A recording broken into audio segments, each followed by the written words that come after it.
freshman, offensive tackle from North Delaware.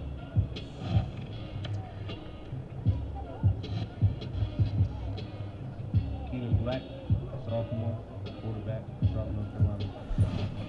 Welcome back, ladies and gentlemen, Delaware State University Hornet football fans. Another live broadcast for you here at Alumni Stadium as the South Carolina State Bulldogs come into Alumni Stadium, into the Hornets nest to face your Delaware State University Hornets here on a beautiful afternoon for some college football here in Dover, Delaware.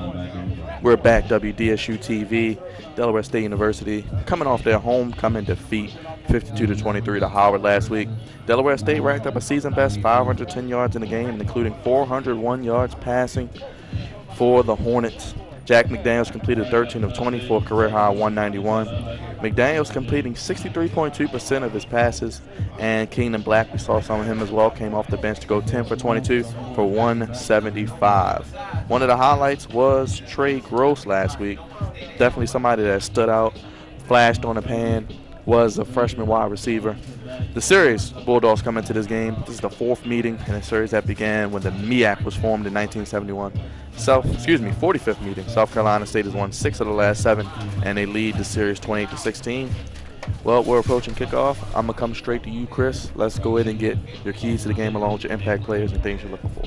Well, keys to the game. Number one, you mentioned South Carolina State's defense. Second best defense in the conference as far as points and yards per game allowed. So you have to, key number one, win the field position battle. It's going to be a low-scoring game. Delaware State's defense is going to have to perform, keep them in this game. So the field position going to be important. We know about the special teams of the Hornets. Fidel Romo Martinez, one of the best punters in the conference. They have an opportunity to win that field position battle. If they're able to do that, it's going to give them an opportunity to pull off the upset today. Number two, stay encouraged. You brought up the homecoming loss last week to Howard. That was a game that they had every right to be leading at halftime, and a late, to me, poor play call, but poor execution as well, cost them the lead. They ended up going in down at the half 17-10. Howard opened up the second half with the ball, scored a touchdown, and from there you could just see that the Hornets were deflated, and it just seemed like it got away from them. Stay encouraged. Keep yourself in the football game. It's been a while since this football team's won a game. It's hard to stay encouraged, but you have to do that because that's your only way that you're going to win a football game for this football team. And lastly, turnovers. I talk about it every week. Have to win the turnover battle, especially against a stingy, good football team like South Carolina State, the way they are on the defensive side. You have to take care of the football. And if you can manage to get a turnover or two, which they had last week, you give yourself a better opportunity in that field position battle and ultimately to pull off the upset. Impact players, we just got the word that Keenan Black is going to start at quarterback for the Hornets. I had Jack McDaniels listed as my impact player. Felt like he was the guy in charge to win the job. But Keenan Black came in last week, played very well, gave this team a spark, threw a touchdown pass to Trey Gross. We know he brings the rushing element that Jack McDaniels doesn't. So McDaniels, wouldn't be surprised to see him get playing time. We've seen them split time between McDaniels and Black at quarterback the past few weeks. Both Black and McDaniels, both freshmen, and you see the earn your spot graphic there. That applies to Keenan or Jack McDaniels. Either guy who wants to step up, take this job by the horns, can have it and can earn it, and ultimately can lead this football team. And as for South Carolina State, Darius Leonard, the best defensive player in this conference. He's a preseason MEAC Defensive Player of the Year. He was last year's MEAC Defensive Player of the Year, and he's following it up this year. He leads the MEAC in tackles. He's the all-time tackle leader in South Carolina State history. And you look at some of the guys that have played there. Deacon Jones, one of the greatest defensive linemen of all time, and Darius Leonard leads South Carolina State in all-time tackles. And oh, by the way, he was on the preseason watch list this year for the Dick Butkus Award for the best linebacker in the country. So you mentioned probably a good possibility we see him get drafted in the later rounds of the upcoming NFL draft, he being a senior. So Darius Leonard, definitely the guy to watch for the South Carolina State Bulldogs team. We'll definitely be looking out for Leonard. South Carolina State defense pretty well. Hornets defense not too shabby themselves. Real quick, I want to give a shout out, like I said, to Trey Gross. Trey Gross, first game of the year, he's a freshman. 6 catches, 154 yards, 2 touchdowns. Most by DSU freshmen since Denarian McCann's total 170 on 6 receptions in 1997. Gross scored the Hornets' first touchdown in the game of a 25-yard pass from Keenan Black in the second quarter and a 38-yard pass from Black in the third quarter. So it looks like him and Black have good chemistry. Black starting the day. He had catches of 29, 24, and 22 yards in the game. Chris, talk a little bit about Gross, what we saw from him. Well, it didn't matter to him who was playing quarterback. He was making big catches either way over double teams. The 6'4" frame, he's a walk-on, so he's got that chip on his shoulder. Didn't really get recruited, came here to Delaware State. And we talked to one of the players on the team. He happened to come up during the game, and he said, Trey's been really good in practice. He's finally got his opportunity last week against Howard and showed up in a big, big way. I think he's got to be a big part of the offense for the Hornets. Doesn't mean they need to get away from the running game. We talk about Bryson Aline and Nifis West all the time and their ability to run the football. So I still think that running the ball needs to be a staple of this offense. But now you've got an emerging weapon over there in Trey Gross to go along with Suagadane. So there's some weapons now in this football team. There's some toys to play with for Coach Carter. If they can use them in the right ways, they might be able to get to the South Carolina State defense. Well, another good receiver last week, Teron Selby, had 5 catches for a career best 110 yards and has 12 for 198 in the last 2 contests. And for 2, Suagadane is right behind Selby with 260 receiving yards on the season. Receiving core doing well. Yeah, Selby had that catch on the fake punt last week that seemed like it was going to get the Hornets right back in the game, and ultimately, obviously, it didn't. But Selby, another one emerged. Like I said, there's toys on this offense to play with. Carter and offensive coordinator Steve Atkins, wide receivers coach Jelani Barassa. They've got some guys to play with here, and if you can get creative, you might be able to. I would expect to see some trickeration, see the Hornets do some different things on offense, like we said, with the weapons that they have. Keenan Black now being named the starting quarterback, so expect some read option. I expect them to really rely on the running game, but they've certainly got weapons in the passing game, so I expect some diversity out of this offense. Vincent White in this Delaware State offense. Well, South Carolina State has won the toss. They'll elect to defer to Delaware State, so we'll get a good look at Keenan Black opening up. Well, we know the Hornets are coached by Coach Kenneth Carter in his 3rd year, and Oliver Buddy Poe leads the Bulldogs. Real quick, want to give a shout-out to the special teams. Fidel Romo Martinez, one of the best punters, won another MEAC Special Teams Player of the Week, and Wisdom Nazidi. Perfect still on the season. Yep, number 1 in the conference in field goal percentage. He's been absolutely money. So, again, this football team has the special teams that they can rely on, and I think that's why field position is so important because they're going to have an advantage over almost anybody they play in the conference with their abilities at those special positions, kicking and punting. They're going to have an opportunity to win a lot of field position battles if the rest of the special teams guys play well. Well, Hornets will get the ball first. South Carolina State will be kicking off. Their kicker is Tyler Scandrick, the senior, 5'9", 170 pounds. And, of course, Bryson Aline back deep to return for the Hornets, joined by other and fellow running back Nafis West, the fabulous freshman. We're set for football. The Hornets will be moving left or right on your radio dials. And we're ready for kickoff. And it's a beautiful day, folks, for football. 75 degrees, no wind, clear skies, the sun is out. And hopefully the guns are out for the Hornets with the offense getting the ball first as we're set for kickoff.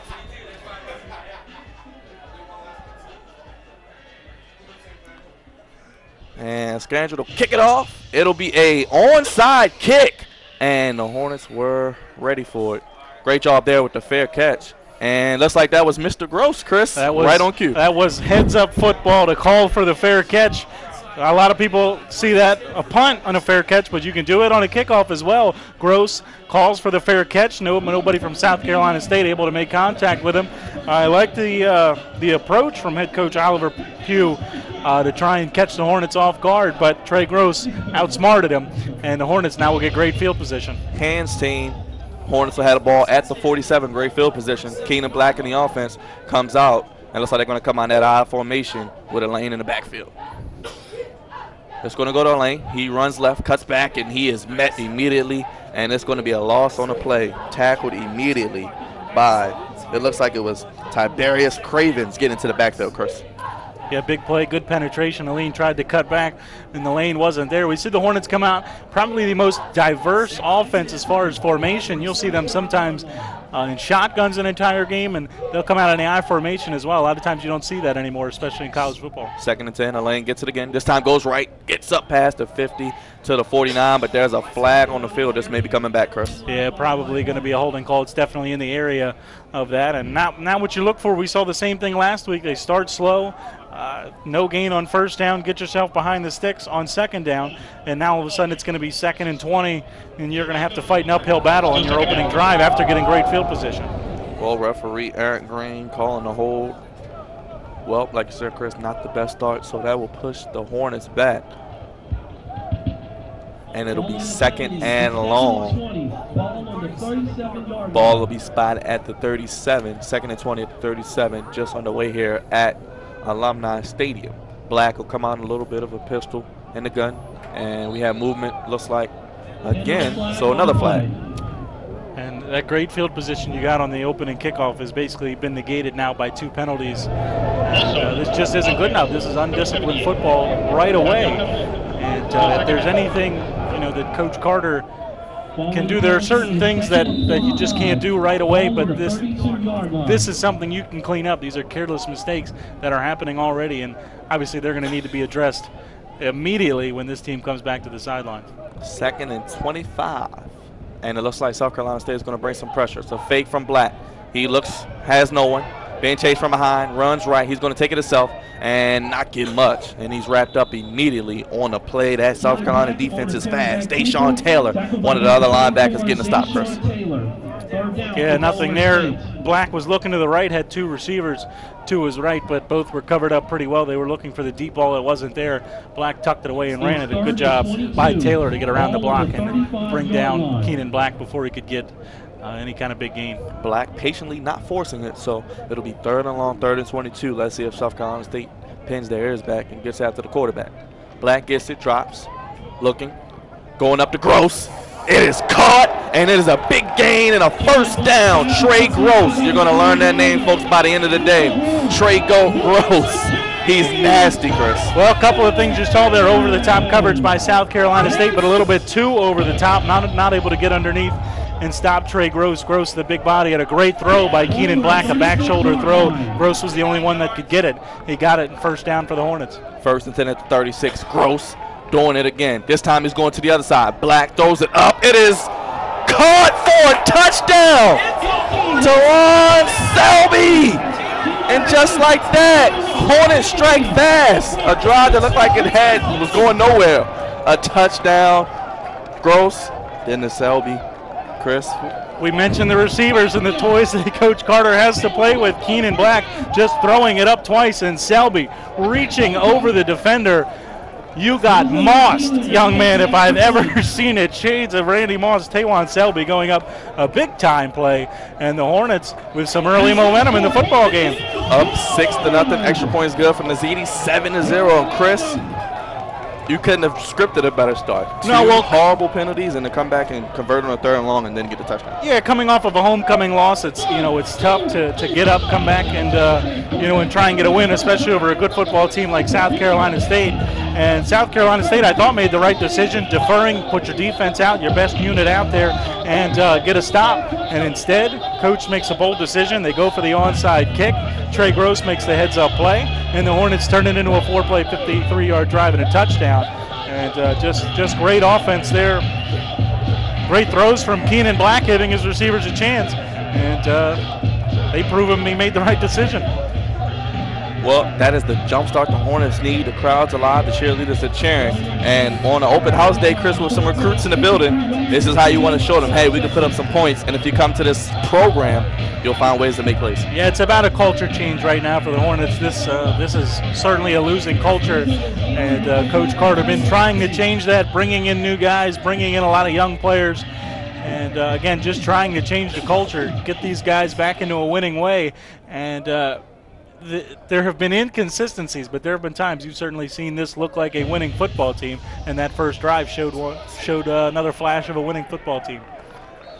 Well, that kick will be down by Xavier Burson, the ZD's kick. So Hornets doing a good job on special teams there, pinning them back. They'll get the ball at the 20, and we'll get our first look at the South Carolina State Bulldog offense, led by a sophomore, redshirt sophomore, DeJuan Ford Jr., Chris. Yeah, the offense, I mean, they know what they have on the defensive side of the football, so they try and just control the tempo, control the clock, run the football, and I expect no different today. They've had some low-scoring affairs. They lost last week 12-9 to Bethune-Cookman, so the offense going to try and get things turned around this week against the Hornets. They'll start at the 25. Ford fakes it, throws it, complete. Has a man up past the 30, complete to his receiver. Proceed on a play by Josh Williams, and we'll get another look at the play there. But a good start for their offense first. Well, that's going to be available for pretty much all day until the Hornets get out of it. We mentioned a lot, they play a lot of soft coverage. They rely on the pass rush to get home and not let themselves get beat over the top. So that's going to be available a lot today if South Carolina State wants to take it. Gain of 8 on first down. Ball on the 33. Ford in the gun. Drops the throw. Has another completion. And let's see where they spot it, but this could be a first down. And it's complete again to his receiver, Williams. You see Williams, another big body for the Bulldogs. Yes, Williams lining up inside and outside, making a catch on both plays. He's a big-bodied guy, and the Hornets going to have to pay a little bit more attention to him, get up on him, as it looks like they're going to do right now. As you said, Chris, looks like they're going to be a little bit tighter on this one. Looks like Isaiah Small draws the assignment on this one. Ford in the pistol, man in motion. It's going to be a fake. He's going to throw. He's hit as he throws. Still has a man that's going to be complete.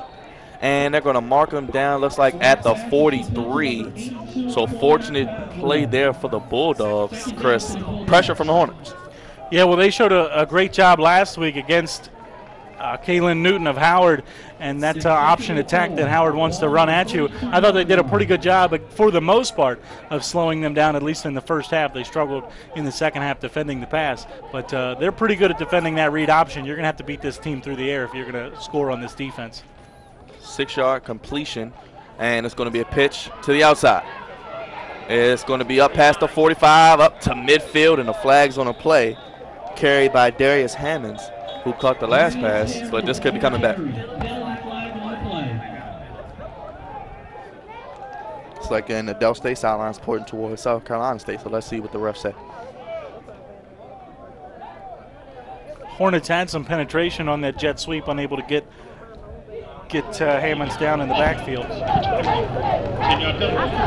Still second down.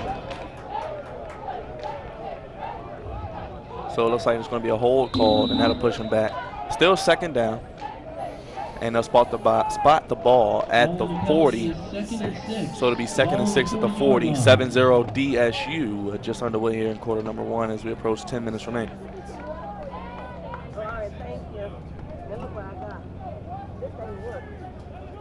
Ford in the gun. 2 backs, 1 to his right, 1 to his left. Williams at the bottom of your screen already with 2 catches. It's going to be a fake. Ford's going to keep it himself. Breaks the tackle. Gets outside past the 40. He's approaching midfield. And it's going to be taken out of bounds at the 49. Chris, they had him dead to rights. They got to ramp up. They had 2 opportunities to take him down for a loss of yards or a minimal gain. And Ford showing his elusiveness, able to get away. But if you're the Hornets, that's one you've got to wrap up. Had an opportunity to make it 3rd and long, and instead you get up to first down. So first down on the play, ball at the 49. Ford with a big gain there. It's 1st and 10. Ball at the 49. 10 minutes remaining.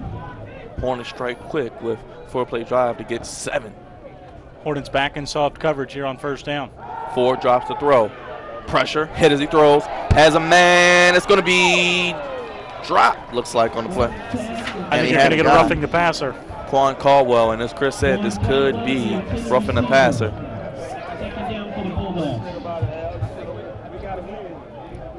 Looks like it might be on Santos. Ladies and gentlemen, when we make a play like that, we got to get everybody clapping their hands for cheering. Am I right? What I'm talking about. Same way y'all come down on them, I'm going to come down on y'all. Amen? Well, Chris, you called it. Was it roughing the pass? Well, Santos went in with his hands up to try and knock the pass away and get to Ford. and Ford was able to get rid of it, and that resulted in a high hit on the quarterback, and they're going to call that pretty much every time. So I like the aggressiveness, trying to get home, make a play, but you've got to be disciplined, you've got to be smart, and putting your hands up can result in some danger. First and 10 at the 34 after the roughing penalty. And it's going to be handed off and stopped immediately on the play. Looks like it was a carry by Hamilton. On the carry. Second down for the Bulldogs. So good job there by the Hornets getting back in, get a stop. Hornets getting good penetration, able to get in the backfield. That the first time we've seen them wrap up, but they've had good penetration, opportunities to make plays. And if they keep that up, they're going to ultimately start to make hay against the South Carolina State offense. So no gain on the play. It'll be 2nd and 10. Samuel in the backfield, fake to him. Ford throws it, middle, got a man, completed on the play. That's going to be to Austin Rugger. Good throw and a good read there from Ford. Quickly through that zone coverage, found an opening in it and hit his man, and that's going to make this a 3rd and manageable. So 3rd and short for the Bulldogs. 3rd and 2 we'll call it at the 26. Just under 9 minutes remaining in quarter number 1. Hornets need to stop here, Chris. Yeah, this would be a good momentum builder. You had a couple of penalties that resulted in some yards for South Carolina State. If you can hold them in a 3 here, I think that'd be a win. Ford in the gun, gets the snap. It's going to be a carry. It's going to be a stop. Great the Hornets swarm, and a great job there by the defense. Chris, that's what you like to see there. Defensive line really had a good drive there for the Hornets. Not only did they get the stop, but you knock them back 4 or 5 yards, so you're going to make any field goal attempt harder, or you're going to make the decision to go for it much more difficult, and it looks like they are going to go for it. That might have knocked them out of field goal range. Great point, Chris. Looks like they are going to go for it. Ford comes back on the field. It's going to be 4th and 5 at the 29-yard line. And we'll have a 4th down attempt. 8 minutes remaining in quarter number 1. Let's see if the Hornets defense can do it again. Ford with 3 receivers. And the gun. Fakes it. He's going to throw. He's going deep to Williams. Williams has it knocked away at the last second. Wonderful defense on the play. And it's a turnover on downs for the Hornets, and this crowd's loving it, Chris. Great coverage there. Didn't commit the foul. Got in, knocked the ball away from Williams. Williams, a bigger body, was man-to-man on the outside. And that's about as big time as it gets on 4th down and man-to-man coverage. South Carolina State tries to beat them over the top, and it's knocked away. That was a great play out there. I believe that was Isaiah Small making the play out there. But Small playing big with the ball skills there. Couldn't have said it better myself, Chris. Knocked the ball away at the last second and getting a good job by the defensive line. You see what the pressure does, and the Hornet offense will be back on the field, and they'll have not the worst field position starting at the 29. And we'll get another look at it, Chris. If you look, Josh Williams, 6'5", 200 pounds, and he's a graduate senior. So that's basically a grown man. You're out there trying to guard all on your own. And Small's able to make the play. And the Hornets force a turnover on downs. Early momentum keeps working the Hornets' way. And like I said, the Hornets will have the ball at the 29. 1st and 10, 7:49 remaining. Quarter number 1. It's been fun. This is a similar spot to me where you saw them make the mistake last week. They were down 10-0, had scored 10 unanswered points, and were going in to take the lead before the half. And the option turned it over, went 95 yards the other way. This feels a little bit similar. They've got momentum and opportunity to try and put an early stranglehold on South Carolina State. No big mistakes. They've got to take care of the football here and try and sustain another drive. Even if you can get 3 out of this, go up 10-0, make it a 2-possession game. Black fakes the handoff, throws it short. Looks like it's West out the backfield. He's electric. Makes a man miss. Gets up past the 35 to about the 37. So West, you love what he can do, Chris. Yeah, I love what you can do out of the backfield with this football team. They fake it to Aline, who I think got hit there and was slow to get up, but it looks like he's going to head back to the huddle, so he's okay. But yeah, what you can do out of the backfield with these 3 guys now, with Keenan Black back there and his athletic ability. You saw the defense bite towards Bryce and Aline on the play action, and West basically all alone out there to Keenan Black's left. Easy pitch and catch, and West picks up 8 yards on 1st down. So it'll be 2nd and short at the 38. Hornets already 7-0. They're dropping. And it's going to go to Lane, and he falls immediately. And you got to wonder if he's hurt. He's hurt, yeah. Loss of yards. 3rd down for the Hornets. to need help off the field.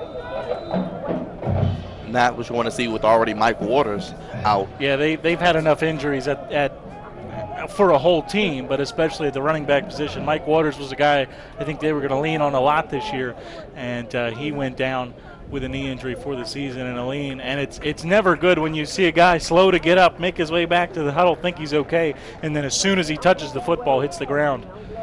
Well, he's going to walk off under his own power, so hopefully nothing significant, and we'll get another look at it if we can. But last thing we want to see is the lane go down, and it looks like West will be the bell cow moving forward, and that'll make it 3rd and 6 from the 33. Going to see a lot more Nifees West the rest of the way. Black in the gun. Pressure comes from the Bulldogs. Stays upright. Complete. And that's going to be a first down for the Hornets. Chris, you got to love what you're seeing out of Black. Gets the guy in there. Well, that was a good play there. South Carolina State looked like they were going to try and bring some pressure. Black read it, got it to his quick route on the slant, and pitch and catch, another first down for the Hornets. And the Hornets a little bit up-tempo here. No huddle. 1st and 10 at the 41. Black gets it, and we have a stoppage in play, and it's a flag. More movement up front for the Hornets. Number 65. Penalty. So Lamont Bradford with the penalty there. Definitely not what you want to hear. Those are drive killers. Yeah, I mean, trying to move quick, try and go up tempo, and Bradford just a little bit antsy getting back to the line of scrimmage, and cost the Hornets 5 yards. So it'll be 1st and 15 at the 36. Hornets stay in the gun. Got in a top of your screen. Just made the last first down reception. He's going to him. Goes up and just outside of the reach of Gardner. Try to give him a chance, so incomplete pass. You got to love the aggressiveness early on. Yeah, well, the Hornets doing a good job when South Carolina State brings pressure. They're picking it up, and Black's trying to take the chances he has. You know, obviously, the more guys blitz, the less guys there are in coverage, and Black really feeling good about himself throwing the deep ball right now, and for good reason. And so they're trying to exploit that against the South Carolina State defense. 2nd and 15. Black drops the throw. He's going to Gross. Gross says it's going to be an uncatchable ball as it's out of bounds. And Gross met by 2 men. South Carolina State took note. And that one, 2 safeties deep. That was not a good read from Keenan Black there. Again, I understand he's feeling good about himself with the deep ball, especially throwing it to Trey Gross. But sometimes you got to take what's underneath, especially on 2nd and 15. You don't need to get all the yardage back right there. You can grab 7, 8, 9 yards and make it more 3rd and manageable. So 3rd and 15 for the Hornets. 5:49 remaining in quarter number 1. South Carolina State showed pressure. Black made an adjustment. Here it comes. Black throws. Oh, just a little too high for Gross, and it's intercepted by South Carolina State. And it's going to be returned up into Hornet territory. Jason Baxter drops in the coverage and just reads that like a book. Well, pressure will do that to NFL quarterbacks at the highest level. You short stride, don't finish the throw all the way, and it's easy to airmail it, and it's dangerous when you're airmailing it over the middle. But you see the pressure. Black a little bit of a short stride out of the reach of Gross, and Jason Baxter right there with the interception. But again, you see that at the pro level. Pressure will do that to any quarterback, even the best of them. And Black, I think Black, you saw the pre-snap, he saw the blitz coming from his left. South Carolina State made an adjustment. They didn't show it, but they came off the right side, and Black wasn't expecting it, and it forced a turnover. 1st and 10 at the 41. Hornets up 7-0. Forward in the offense for the Bulldogs. Gets it. He keeps it up to the 45, excuse me, to the 40. The 1-4 junior on the quarterback keeper. You know, for the injuries that this Hornets team has had on the offensive line, the defensive line is playing outstanding. They were pretty good last week, especially against the run. And early on today, they are just blowing up the South Carolina State offensive line, especially when South Carolina State tries to run the ball. So 2-yard gain from Ford, 2nd and 8. Ford drops the throw, goes deep. Great job there by the Hornets secondary again. That ball's knocked away, kind of similar to the play we saw on 4th down. Well, if your corners can play like this, that allows you to bring pressure up front. The Hornets doing that, and the corners answering the call, making the plays. And they've been good so far when they've been tested. And again, if you can continue to do that, that just means you can bring more pressure at the quarterback, and you can really, really start to disrupt an offense. Selby on the coverage. 39-yard line. 3rd and long. 3rd and 8 at the 39. 5 minutes remaining. Ford will stay in the gun. Ford fakes it. Throws. It's going to be a screen. That's going to be stopped in the backfield. And it's going to be a short gain. We'll call it a gain of 1. Great job there swarming by the Hornets. Yeah, great read. You saw the defensive lineman, as soon as they realized Ford was ready to get rid of it, they took off in the chase. And the defensive backs able to get around their blockers and know where to go there for Darius Hammonds. So South Carolina State, after the turnover, a quick 3 and out, and the Hornet defense answers the call. Cliff Benjamin will be out to punt for the Bulldogs. Hornets defense doing a good job getting out the field, and Keenan Black's mistake won't hurt him this time.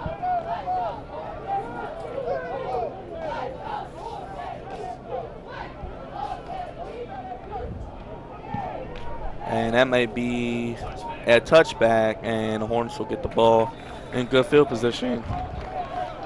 And Black will get another go at it, Chris. Well, you'll see right there why Fidel Romo Martinez might be one of the best punters in the conference. And that's what I mean. When in a game with 2 good defenses, field position is going to make a big difference. That's a punt you'd like to have pinned at least inside the 15, but ideally you'd like to pin the opponent inside the 10. Instead, Hornets will take it at the 20. And now the offense will come back out, and Keenan Black again.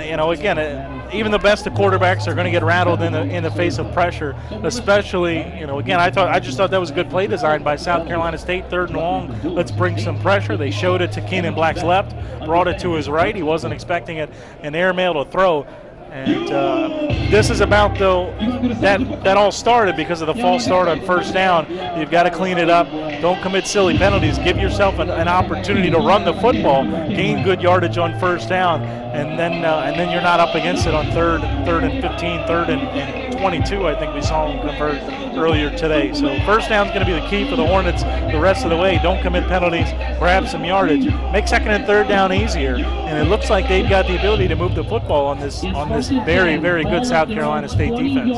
So 1st and 10 at the 24, 11 remaining in quarter number 1. Black and the I formation. West in the backfield, deep back.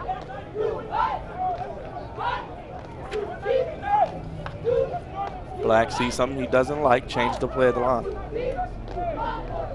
Black is going to hand it off to West, runs left, cuts upfield, has some room, up past the 20, close to the 30, we'll call it the 28. West, he's quick as a hiccup, Chris. Good job by the O-line there on the stretch run, creating the hole. West finds it, and just looks like a bigger version of Bryson Aline back there, just finding a hole, quick cut through that hole created by the offensive line, and a good 8-9 yard gain on 1st down. So 2nd and 2, and West still in the backfield.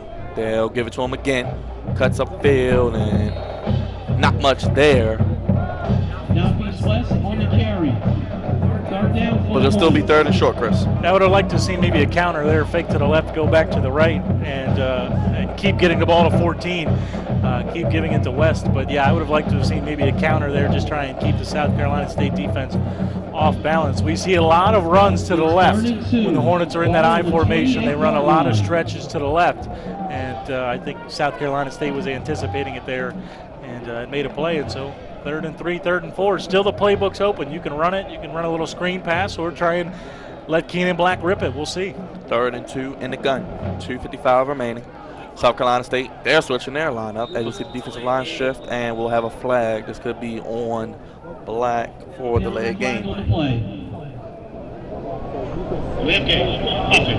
And now what you want to see in 3rd and 4. Yeah, well, South Carolina State showed pressure. Black trying to get the protection squared away, and it cost them. And you mentioned, I mean, after a promising gain, 8-9 yards on 1st down, you lose about a yard or two and then a 5-yard penalty. And the Hornets, that's already 4 penalties on offense, a holding, 2 false starts, and now a delay of game. So 3rd and 7, Black in the gun, drops the throw, has a man, and he overshoots him. And it's a flag, so this could be on the defense, Chris. I didn't see it, but I think that's probably a good call. It looked like he was ready to break away. You can't see who the number is, but I believe it's going to be holding on the defense. So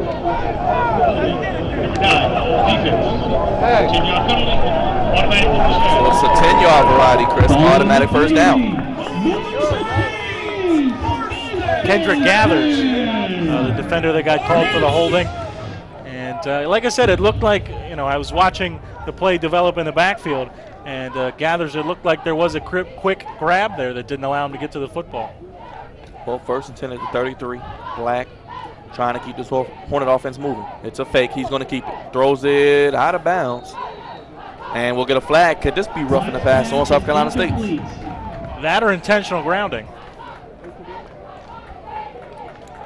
I didn't see a receiver in the area, but it happened so quickly, it's hard to say that receivers got too far off the line of scrimmage. Personal foul.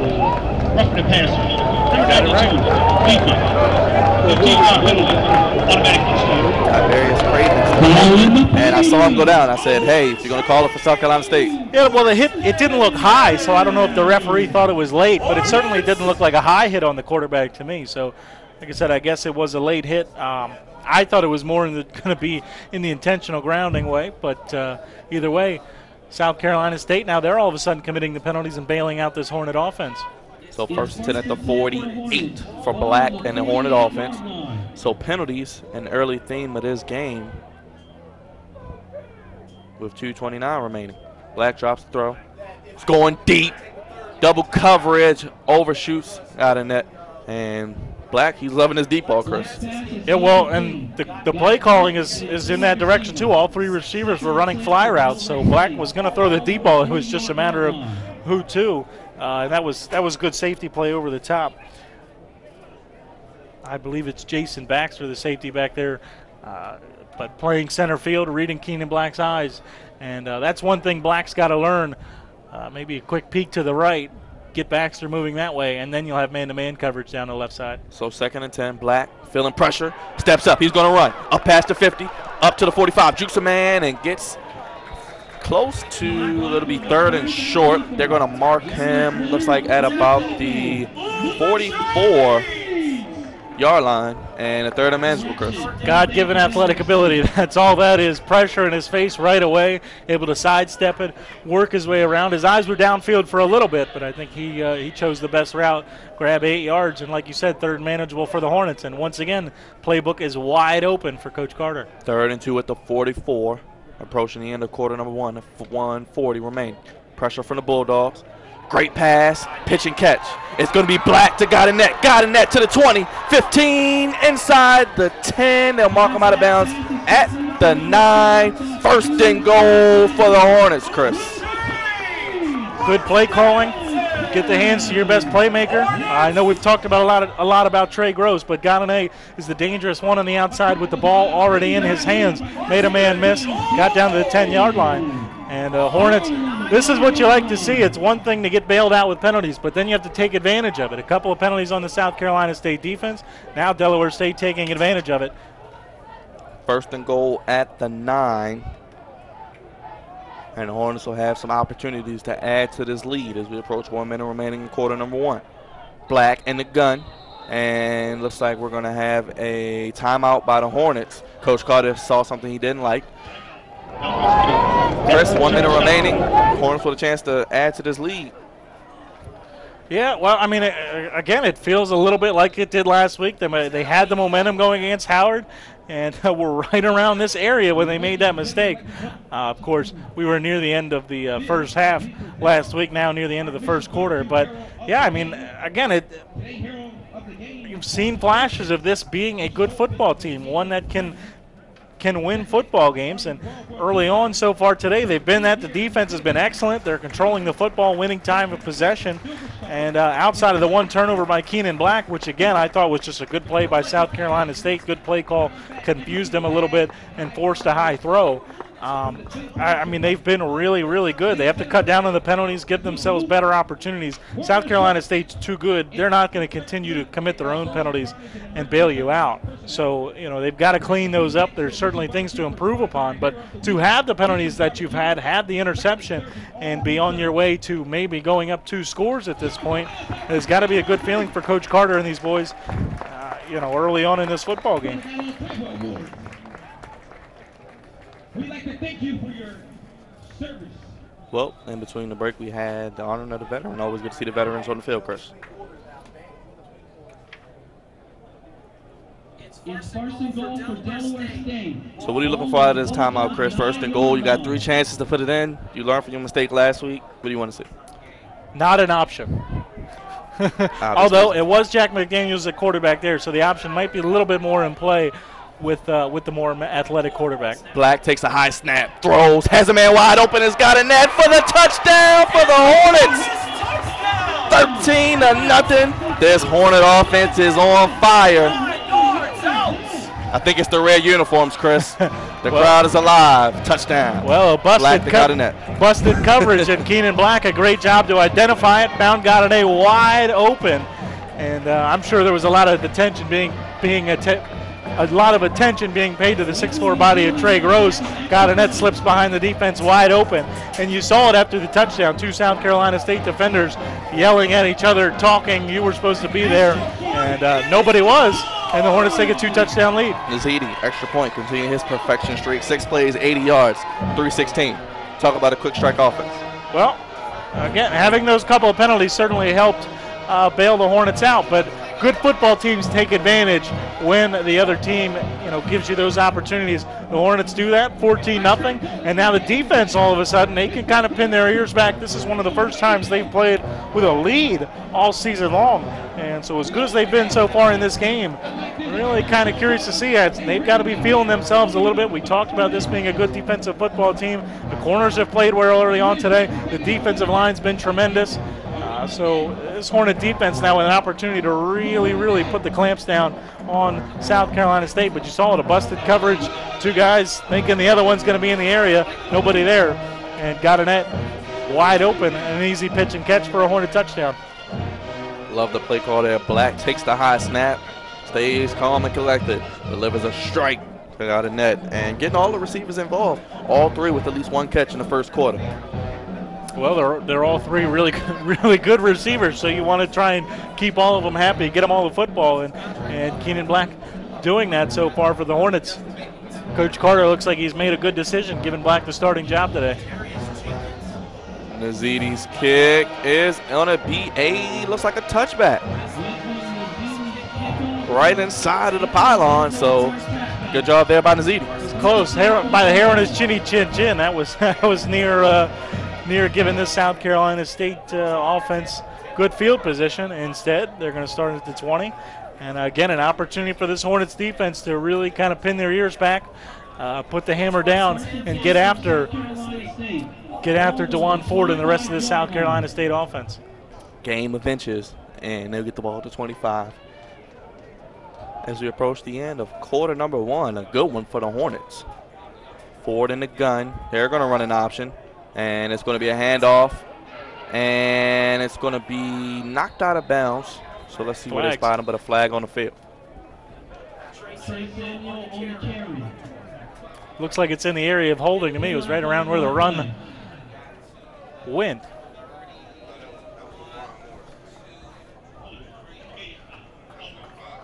And they're moving back to Bulldog.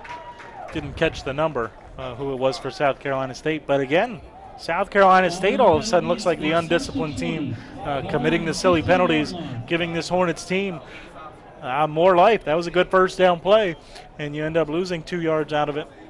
So it'll be 1st and 12 at the 23. 30 seconds remaining in the first quarter, so this may be the last play. Ford takes a snap, drops the throw, has a man, complete up to about, looks like the 34, about the 35-yard line to his receiver. Looks like it's completed to Baxley, and that'll probably be the end of the first quarter, Chris. Yeah, good job from South Carolina State there. Sit down in the zone coverage, find the open zone in the field, and completion and a first down. So let's see if Ford gets this off. And he's going to go empty set here. He's going to get it. So this will be the last play. Throws it quick. Has his man Williams, but another flag as he's tackled up at the 40. And we have 2 flags from the field. So laundry getting done early today. Flags all over. Del State indicating it's going to be against South Carolina State.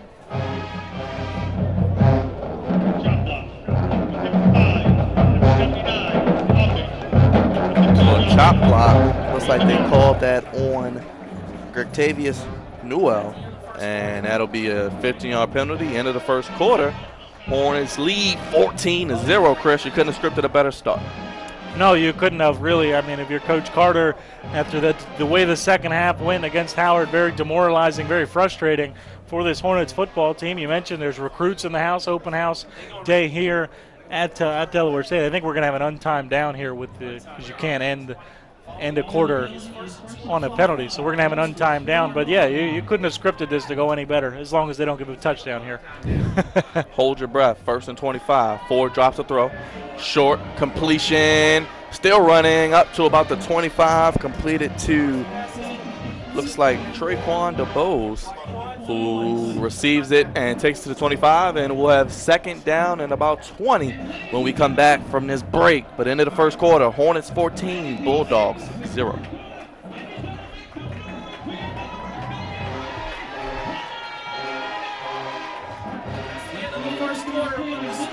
Well, Chris, 14-0. You put up 14 points in the quarter. You're doing pretty good.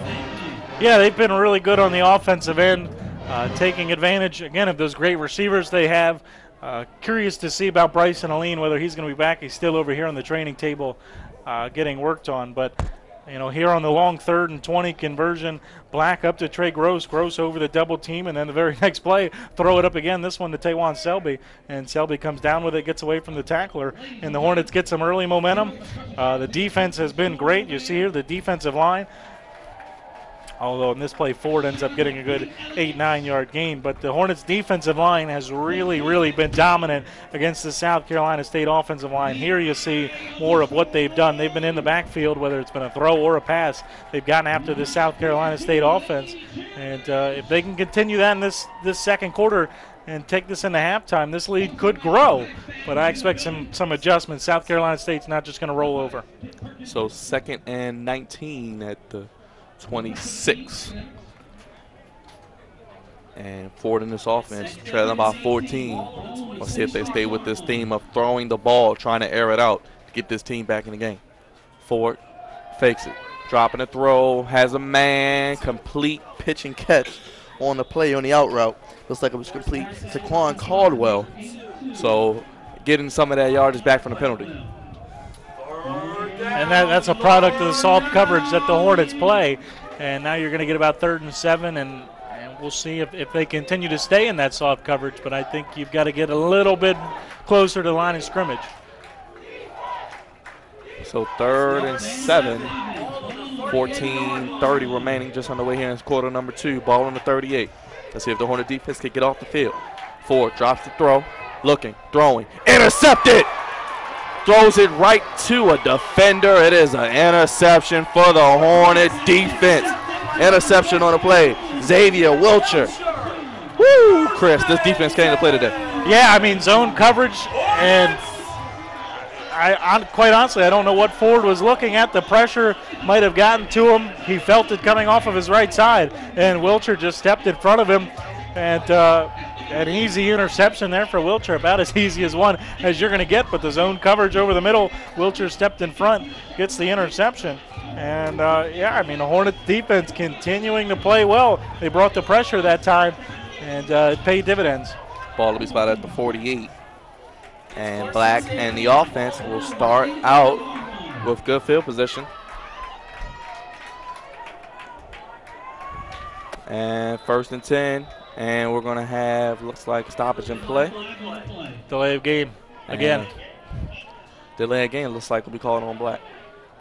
Both of these teams, I mean, obviously the Hornets have overcome it, but both of these teams have been pretty undisciplined here early on. A lot of penalties called, and silly penalties as well. Holdings, unnecessary holdings, delay of games, false starts, chop blocks, roughing the passer. I mean, it's just all been unnecessary, silly fouls. So 1st and 15, bootleg. Black goes deep, had a man. Looks like he was trying to get it to Selby. Just a bit outside. Pressure got to him there, and he threw it up deep. It was a good decision, I thought. You know, take a chance, man-to-man coverage with the pressure coming, and but it's hard to be accurate throwing that deep of a pass with the pressure in your face. So it'll be 2nd and 15 at the 47. So Black and the offense will try it again in the gun. Black drops. He's hit as he throws, overthrown, thrown into a group of South Carolina State defenders. Luckily, that wasn't picked off. Yeah, triple coverage there. Black trying to return the favor for South Carolina State. A silly decision, and you said it, fortunate that wasn't intercepted. And but this is what happens. First down, you commit a penalty, they get the delay of game, and immediately they're behind the sticks and playing against the defense and the first down marker. And now 3rd and 15. They've got a long way to go. Ball at the 47, as Chris said, 3rd and 15. Black will take the snap. He'll roll left, and he'll go down. And the sack will be given to guess who?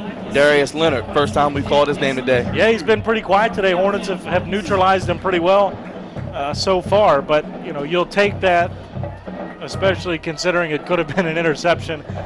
You'll take it, be smart. But they need to clean this up. Both teams need to clean it up because it's really hurt both of them, the penalties. And, again, the Hornets are still a team that wants to, run the ball on first down. And when you put yourself behind the sticks, it's going to be difficult. So 4th and 15, Hornets going to have to punt. Well, we'll get our first look at Special Teams Player of the Week, Fidel Romo Martinez. And it is a beauty. Punted to the 20, and it'll be returned and taken up. And returned, looks like by Darius Hammonds. Short gain on the play, and South Carolina State will have the ball back. But not a bad job when you can get it to Martinez, pin your team back. Yeah, again, you're going to get a good punt. You're going to get an opportunity to flip field position. And, so South Carolina State going to start between the 25 and 30. And, again, another opportunity for this defense to continue to just work on this South Carolina State offense. And, the South Carolina State offense, they were shut out in the second half against Bethune-Cookman last week. Now early on today, they haven't scored a point. So maybe some frustration setting in for the South Carolina State offense. Curious to see what adjustments they make. To me, when a team's getting after your quarterback, you've got to go more screens, things like that. And they've tried a couple of wide receiver screens, and the Hornets have snipped them out. So I like a little bit of a slip screen here by the running back, catch the defense off guard, and maybe get some yards out of that. But yeah, the Hornets pinning their ears back, been good in zone coverage, been good in man-to-man coverage, and they've shut the South Carolina State offense down here early on in this game. Ball will be spotted at the 27 as Ford gets another shot. Last time he was intercepted.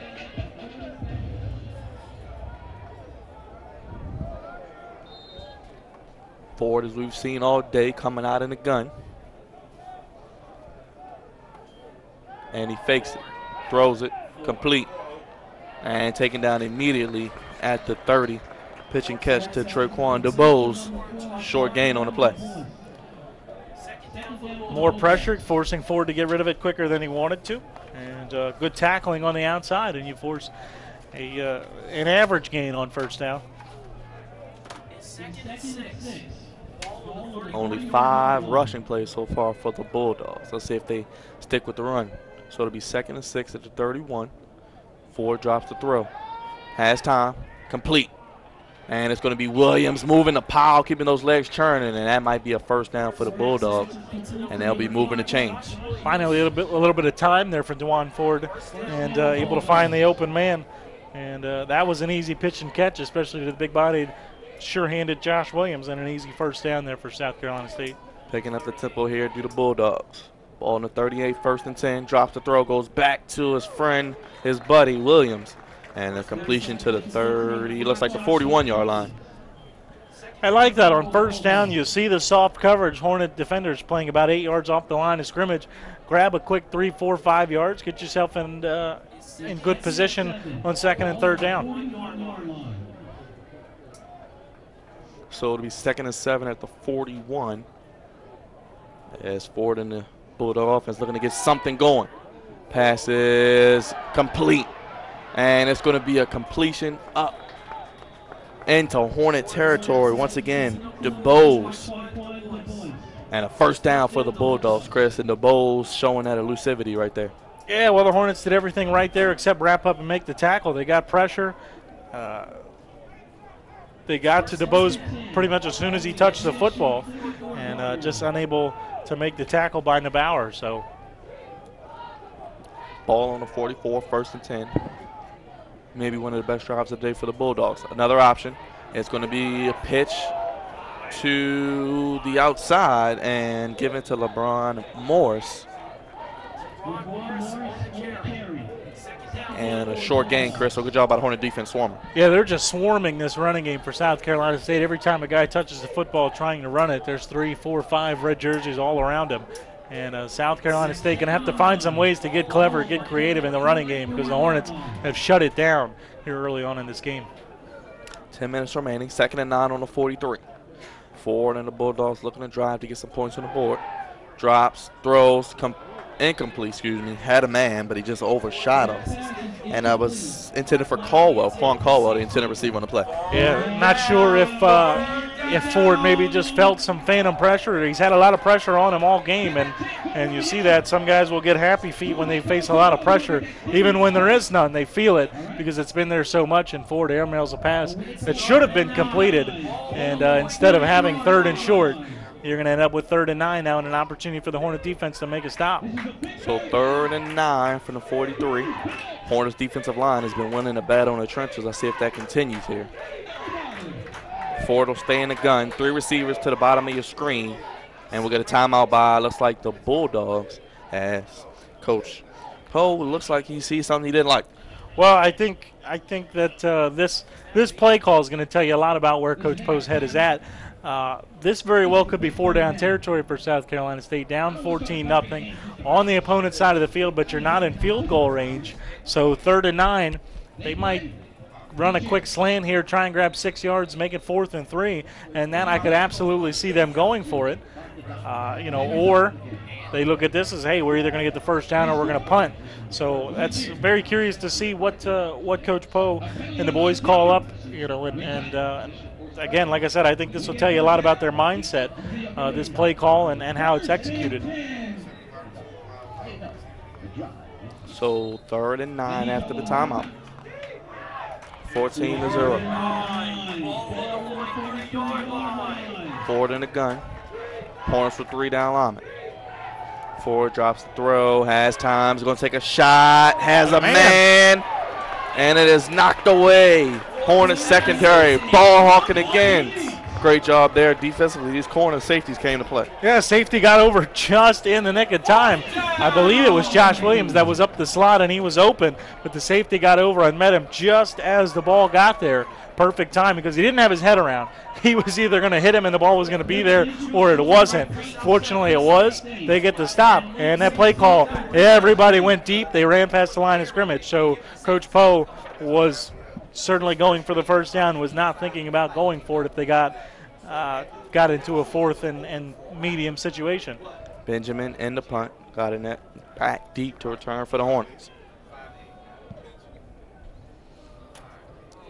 And that will let this one go, and it will bounce. Take a Bulldog bounce. Looks like at about the 7-yard line. I'm not so sure that was a Bulldog bounce. They had covered that pretty well. It looked like they were ready if it took a big hop to stop it at the 1-yard line. Instead, had a little bit of backspin. Either way, South Carolina State will certainly take it. Earlier, they had an opportunity to do that and punting it out of the end zone. So the Hornets will start at the 7, and looks like number 10, Jack McDaniels, coming in to play quarterback. I'm a little surprised by that decision from Coach Carter. Well, Chris, one of the impact players, McDaniels, will get in the game, as you said today. And as you said, maybe a little surprising. Maybe Coach Carter knows something we don't. Yeah, I mean, with the way that they've played offensively, I know they had a 3-and-out last drive, but that was a product of the penalty on first down. This is – I don't understand it. I mean, you've got a quarterback that's playing pretty well, but I think Jack McDaniels is a little bit better in the passing game. As good as Keenan Black has been today, he did throw an interception earlier, nearly threw an interception on the last drive. So I think Coach Carter might sense that, hey, this team's susceptible in the secondary, and we might be able to get after them. Let's bring in the better thrower of the football, and they're going to go with that. So we'll see what kind of play calling they get, but it's not going to matter if they continue to commit the silly penalties, which might be another product that we've had multiple delay of game calls on Keenan Black. So that might be another reason for the change of quarterback. McDaniels in, and he's going to go to West. Gain of maybe 1. So could be the delayed games. Kind of makes you wonder. Yeah, I mean, well, you see another I formation call and another run to the left, so they certainly appear to have more confidence in the left side of the offensive line, but you've got to keep the defense off balance. That's things that coaches will pick up in film. They'll pick up a tendency that, hey, every time they go I formation, they're running to the left. But yeah, I do think it's a bit of a curious decision to go with McDaniels, but 2nd and 9 at the 8. He's going to go up top to Gross, and an uncatchable ball there. So 3rd and long in the shadow of your own end zone. Let's see what the Bulldogs dial up some pressure here to get after McDaniels, who's just coming in the game. Different quarterback, but the same approach. Try and go deep down the left sideline to Trey Gross, and just a little bit inaccurate. Got to give your guy a chance to make the catch. South Carolina State got a sideline warning there, but yeah, I mean 3rd and 9. Now this is the kind of play where you'd expect Jack McDaniels to have a bit of a better chance to make a play, but we'll see. McDaniels drops the throw, pressure. He's going to go down immediately, taken down by multiple Bulldog defenders, and you kind of wonder why. Yeah, I mean that's a play. If Black gets involved in, he's likely able to at least to scramble out of it and give you a chance. And now you've got an offensive lineman down for the Hornets. That's the last thing you want is another injury, especially to one of your linemen. And yeah, that's another position that they've been. That's the thing for the Hornets. It's been in positions in the same. It's not like they've been all over the field. It's been a lot of running backs going down, a lot of offensive linemen. Linebacker, it's only been one, but it was the best one. Malik Harris went down, so they've really been hitting some areas that they can't afford to get hit in. But you see McDaniels just nowhere really to go with the football, has to eat it, and ultimately it ends up costing the Hornets maybe an offensive lineman. Looks like Joshua Fowler. Gimpy. So Martinez will be punting. And special teams, if it wasn't an important factor, it is now. Shadow of your own goalposts, not much room for error. And Bulldogs will fortunately have great field position after this punt. And it'll take a Hornet bounce. Wow, he's amazing. Martinez. And it's going to be a great job there. The return by Darius Hammonds. He gets nothing. It's a loss, Chris. And wow, what a bounce. Well, I mean, South Carolina State getting aggressive, trying to make something happen. They go after the block. Martinez gets it away, and he had some topspin on it. And that's the thing that people think punters just kick the ball, but there's actually a lot of different ways to do it. Putting topspin on it, putting backspin on it, putting side spin on it. There's a lot of different ways to do it. Martinez put topspin on it, got the lucky bounce that it stayed in bounds, and a great job by the coverage unit to get down and wrap them up. And it looked like South Carolina State was going to start in Delaware State territory. Now instead they're around their own 30. 32 to be exact. 8:16 remaining till halftime. Ford drops the throw. He's going to go short. Almost intercepted, but wisely just goes for the tackle. Great job there by the defense. It's Caleb Hebron on the stop. I mean, this defense is really, really feeling good about itself right now. They've played exceptionally well. They've been in the backfield a ton. For the most part, they've wrapped up well. And as many penalties as the offense is committing, the Hornets' defense has been disciplined. Loss of 1 and 2nd and 11. Hornet defense playing fast as you see movement.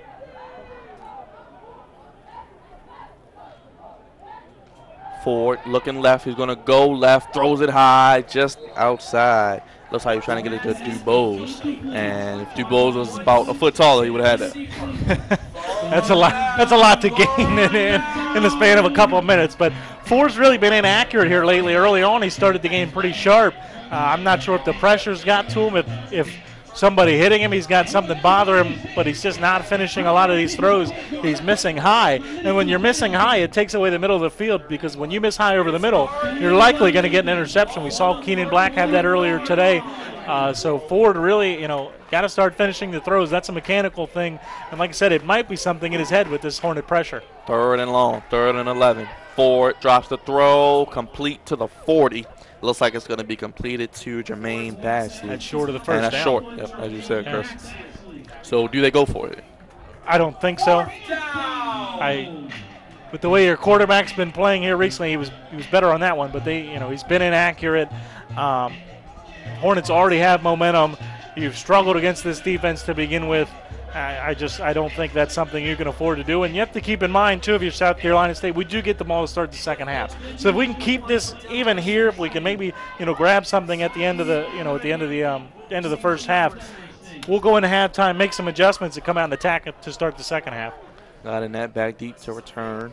Everybody up on the line for Delaware State. Benjamin, the punt.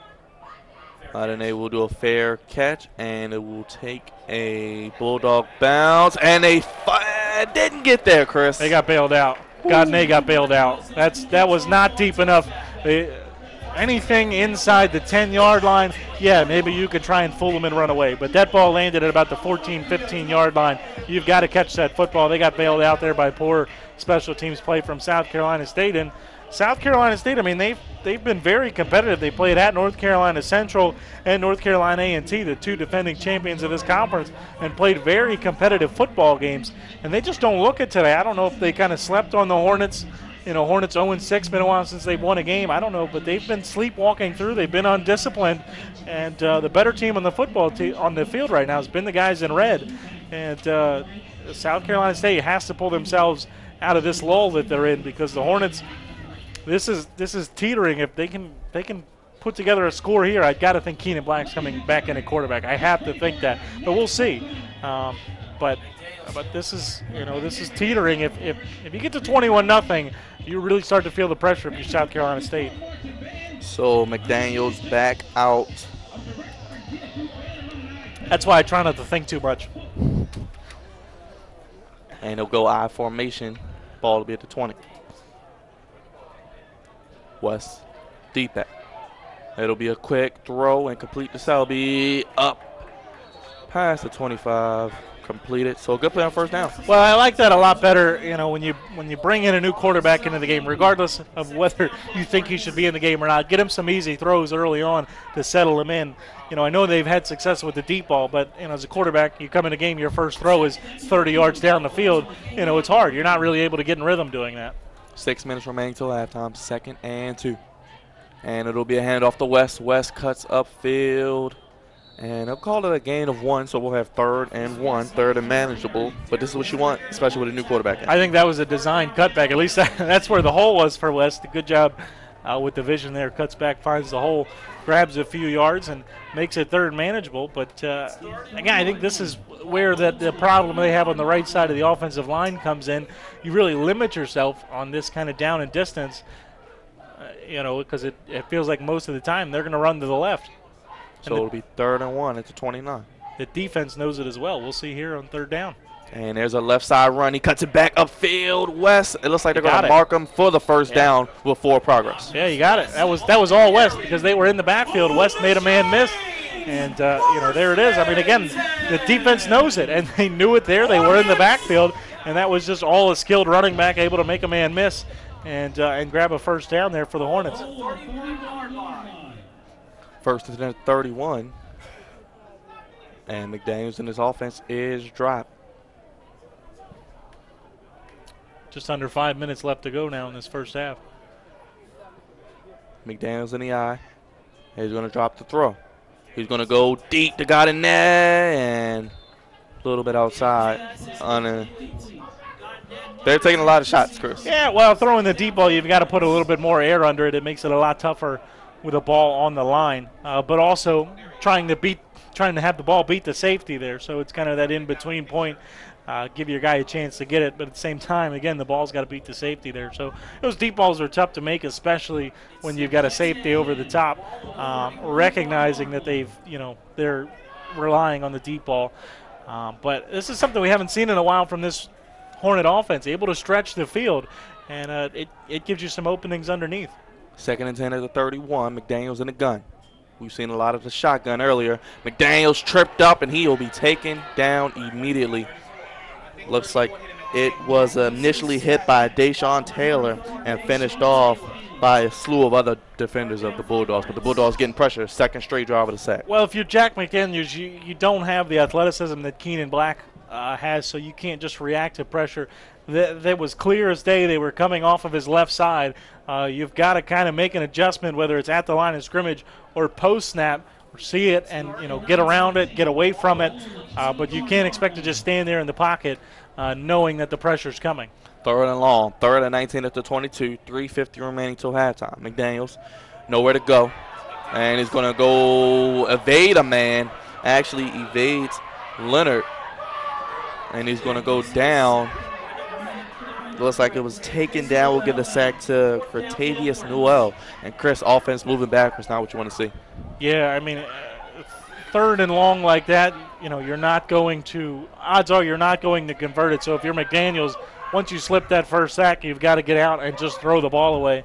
You can't afford to lose. I think that's more than a 10-yard loss there for the Hornets. And once again, you're putting your punter and the special teams up against it. And as good as they are, eventually South Carolina State's going to make a play, whether it's a block, whether it's a good return. Loss of 14. Punt nearly blocked. That's a bomb. And another wonderful beauty. But it's going to be returned up past the 50. He has room, has blockers in front of him, makes another man miss. He's still running inside the 20, inside the 10, but it's going to be a penalty flag. And Hammonds trying to make something happen, but it's a flag. Let's see what this is. Yeah, well, Romo, for as good as that punt was, you can outkick your coverage. And when you punt it that long on a line, which that kind of was, didn't have great hang time, you're giving the return man room to work, and he got it there. Number 21. The Hornets get bailed out by a penalty. Another penalty called against South Carolina State.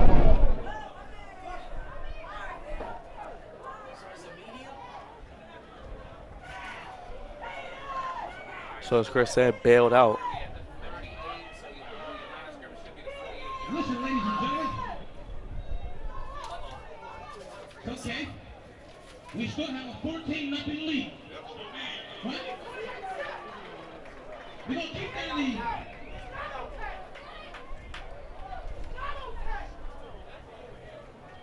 I cannot repeat some of the things you guys just said, but keep the fight alive. So we'll tag it at the 48. Crowd a little bit restless with the Jack McDaniels decision from Coach Carter.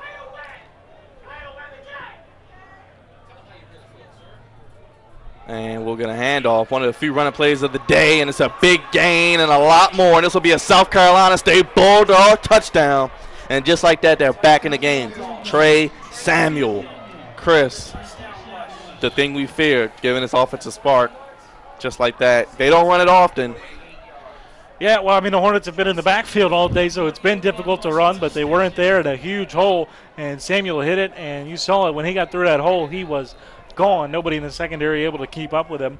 And, just like that, they were up 14-0 and made the change at quarterback. The offense kind of slumped, and South Carolina State got good field position, and just like that, they take advantage of it.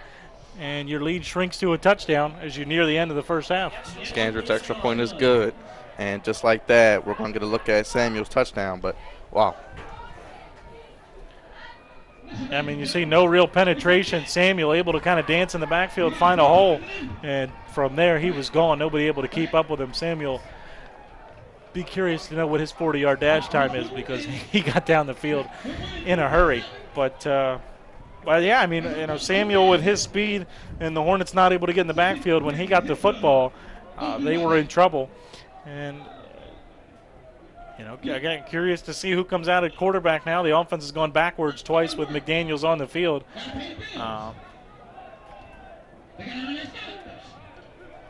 But either way, they have to make adjustments. The offensive line didn't play quite as well for McDaniels. And, when that happens, again, McDaniels doesn't have the athleticism that Keenan Black does. So, it becomes more difficult for him. But, and with 2.5 minutes to go in the first half, you're not going to have the luxury of running the ball a lot, keeping the defense off balance. They're going to have to throw it. And normally, I would say that's where you have McDaniels in when you believe you're going to throw it a lot. But not today. Not on this drive, anyway. Well, just like that, a 7-point lead, a 14-point lead evaporated to a 7-point lead. Still plenty of time till halftime, 2:38. and it will be returned by the Hornets. Hannah will bring it upfield, pass the 15 to the 20, to the 25, to about the 27-yard line. Pretty good. Pretty good return there for the Hornets. Get them solid field position to start this drive.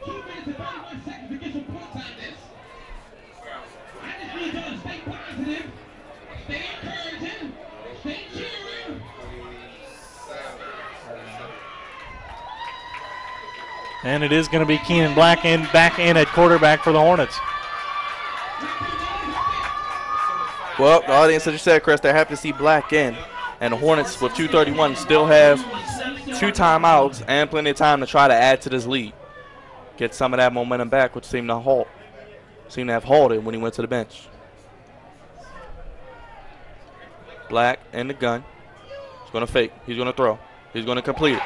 And it's going to be a first down, still moving those feet.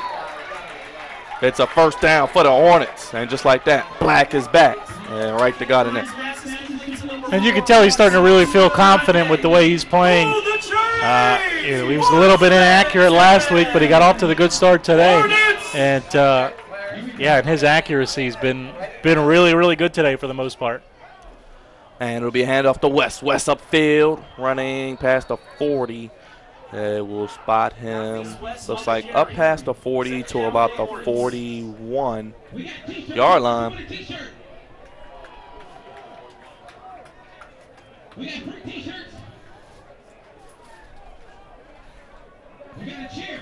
Second and 9 at the 41. And just like that, the offense seems to have their pace back, Chris. Some points here, even a field goal, some points here would be big to kind of answer South Carolina State. Black drops quickly, incomplete. Looks like it was Selby, the intended receiver, in between the coverage, and he threaded it in there. Yeah, I mean, even if it was right in his lap, though, that was going to be tough to hang on to. It was a big hit delivered by the safety. Tough spot there with the zone coverage and a slant. And South Carolina State had it covered pretty well, and so now you've got 3rd and 9. So 3rd and 9, the Bulldogs defense seemed to get their rhythm back. Looked like some pressure coming. Black looking for a throw, doesn't have it. He's going to go down at about midfield. And Wisely didn't force anything, though, Chris. Positive yardage, bring on the special teams, put your defense out. Still 1:15 remaining. South Carolina State didn't call a timeout yet. It tried to step up in the pocket there, and it broke down on him. And Black, with his athleticism, he's usually pretty quick to run. His read's not there. He'll get out and try and run, but unfortunately just wasn't there for him. Very surprised, though, to see South Carolina State not call a timeout. Still have 2 timeouts remaining. Both teams do. South Carolina State with an opportunity to get the ball back in decent field position. It's Wisely. The Hornets are going to take their time. And the Hornets looking to do a little trickery possibly. And punt's almost blocked, but another deep punt, and it'll be a touchback. Too and deep. They'll get the ball, like you said, Chris, too deep. 36 seconds remaining at the 20. And I'm very confused. South Carolina State might have just bailed out the Hornets there by not calling the timeout. But again, this might be Coach Poe's plan all along. They've been thoroughly dominated for the most part in this first half. So I think he might be saying, hey, down a touchdown with the way we played in that first half, we'll sign up for it, take it to halftime, and and see, make some adjustments and see what we could do. So curious to see, if they try and make anything happen here at the end of the first half. So 14-7, 36 seconds remaining. Let's see if the Bulldogs can get any yardage here to try to get themselves in position. And it's going to be a handoff. They may just be running out the clock. And that handoff is to, looks like, back to Samuel, who had a touchdown on those last carries. Yeah, that was a bit of a feeling out thing. If we could grab a chunk yardage play, we'd call a timeout and maybe try and score. If not, looks like they might want to run another play, but I don't know that there would be much point to it. 10 seconds left. I think this is going to be the end of the first half. Dupree on the stop for the Hornets, and that'll probably take us to halftime with the Hornets leading 14-7. Chris, Bulldogs do get the second half kickoff for the Ferns. Well, first time that Coach Carter can go into halftime with a lead all season long. So certainly things to be encouraged by. I will be absolutely shocked if Keenan Black's not the quarterback for the entire second half, barring an injury or very, very, very poor play. Obviously, the offense was much more effective with him on the field.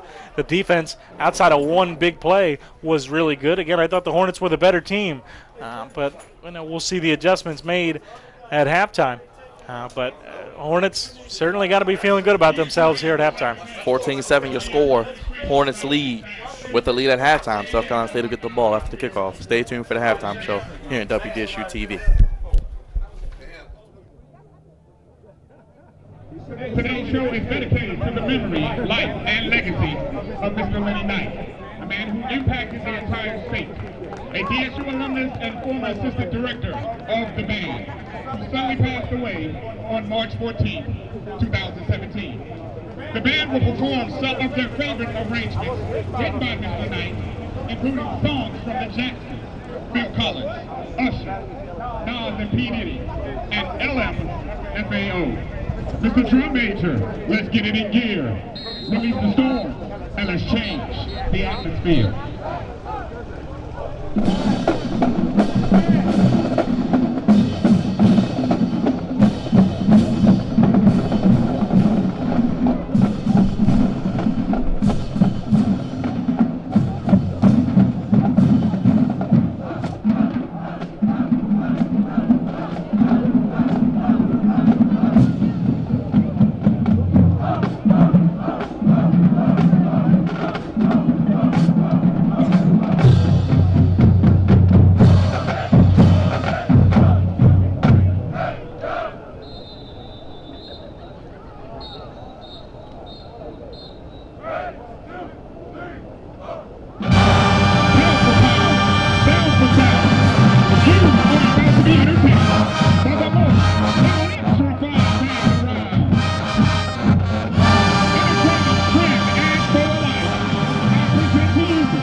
The Sweet 16 will now perform to Mr. Knight's arrangement of In the Air Tonight.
off the dance mix is one of the band's favorite arrangements from Mr. Knight.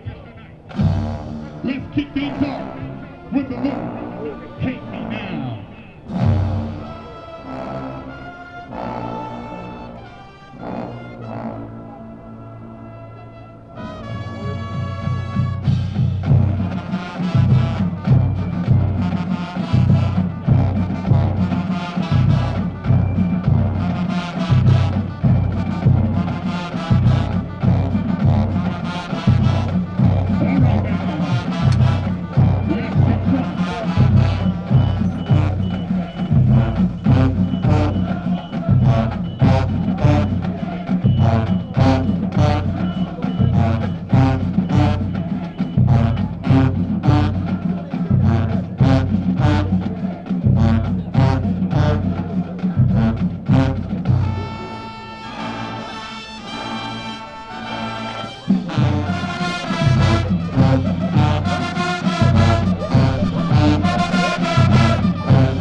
Square number one. Break it down.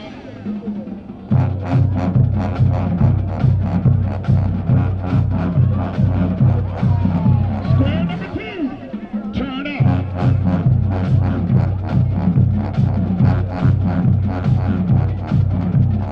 Square number three. You're next.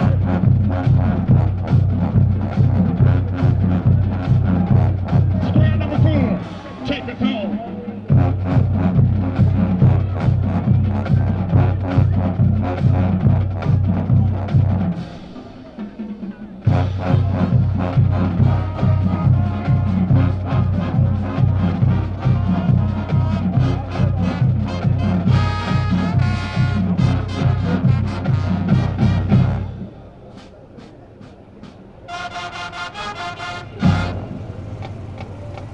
The DSU marching band is under the harmony belongs to you.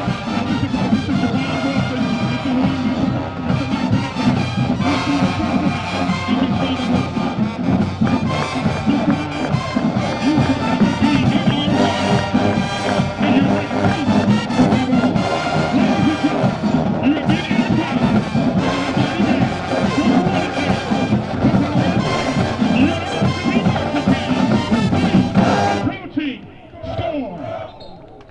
The legacy continues.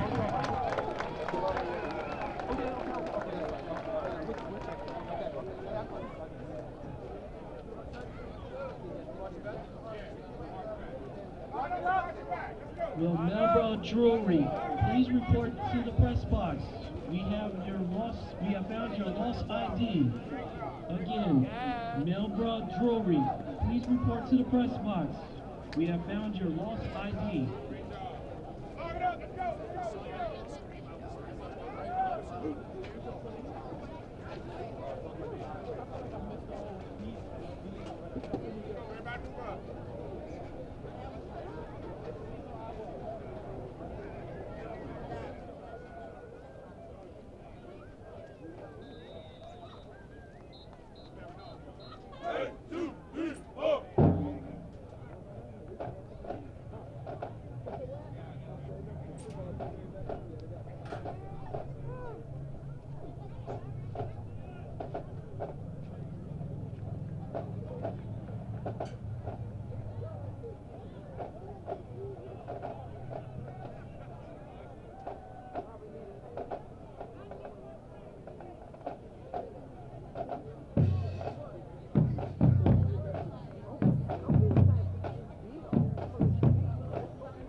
again, a special shout out to the approaching star coming through.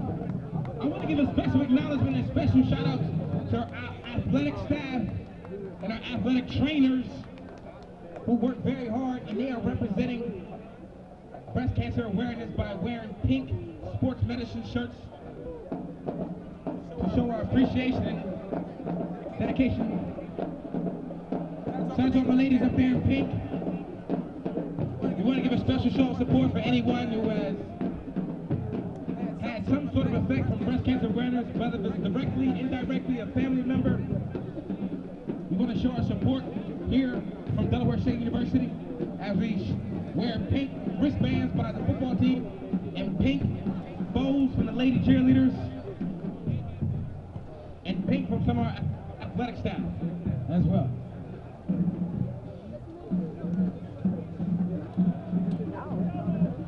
All right, so I guess it's game time now, huh? Y'all got your fish sandwiches? We're up 14-7. We're gonna pull it out, right?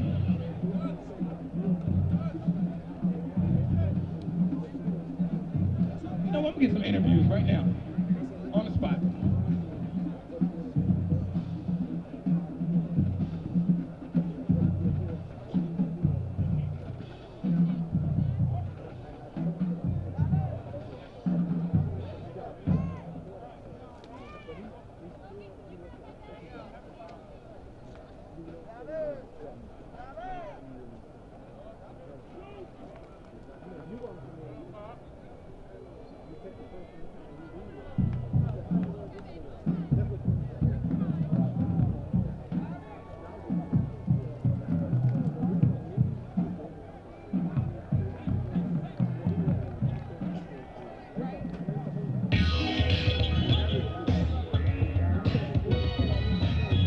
Back.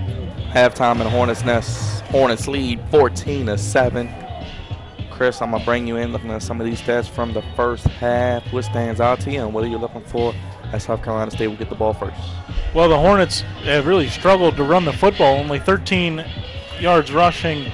Now, of course, that's going to include a lot of sack yardage, which isn't going to help anybody. But Nifis West, 6 carries for 13 yards, just over 2 yards a carry for this Hornet football team. So I think they've got to get the running game going in a better, more consistent way, but they've thrown it pretty well.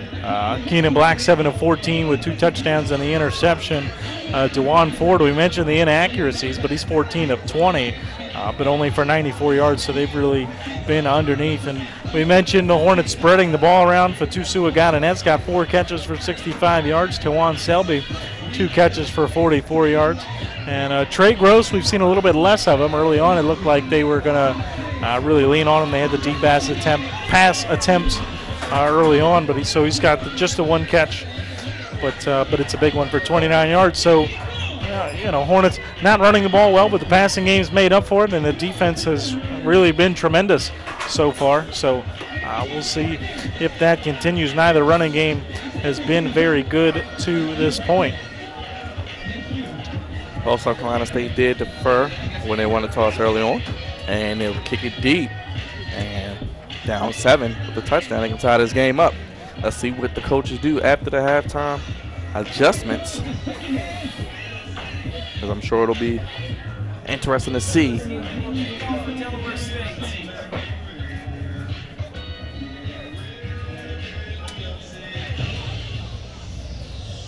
And it'll be a touchback from Nazidi, and South Carolina State will get their first possession of the second half. Chris, 14-7.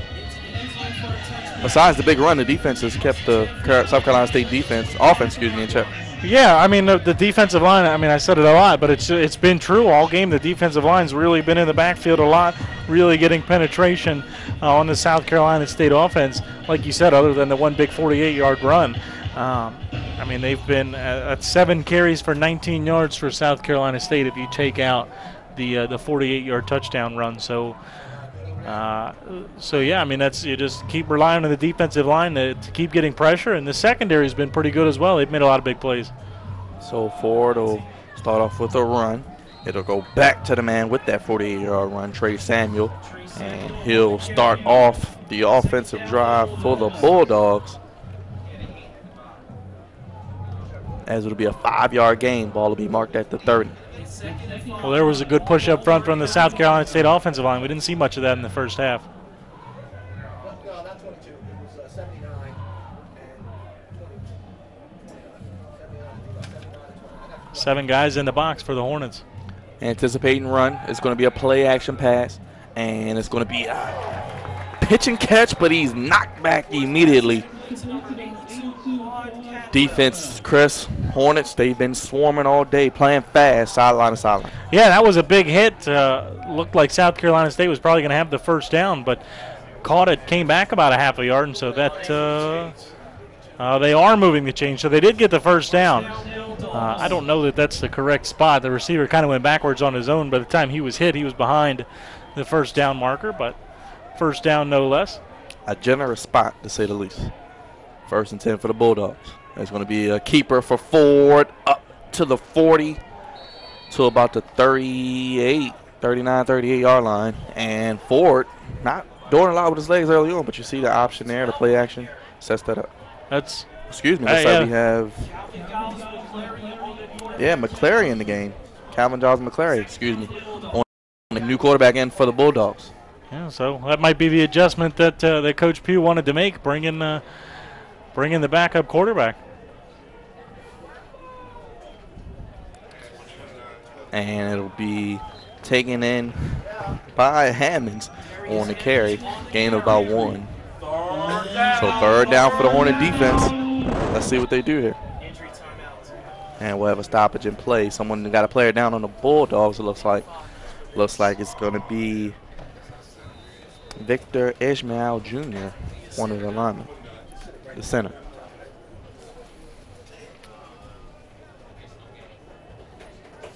So, Chris, 3rd and 3, a quarterback change from both teams.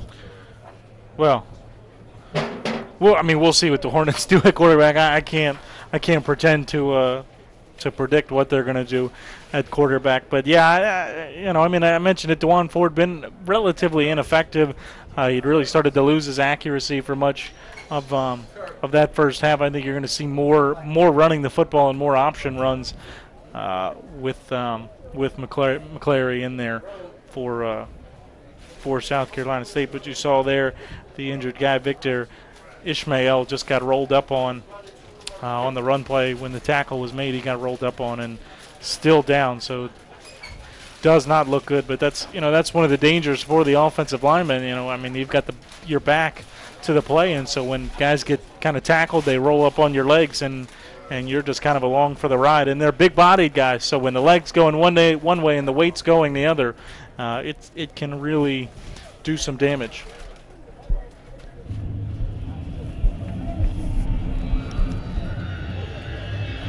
So he'll be helped to his feet, and he'll gingerly walk off the field.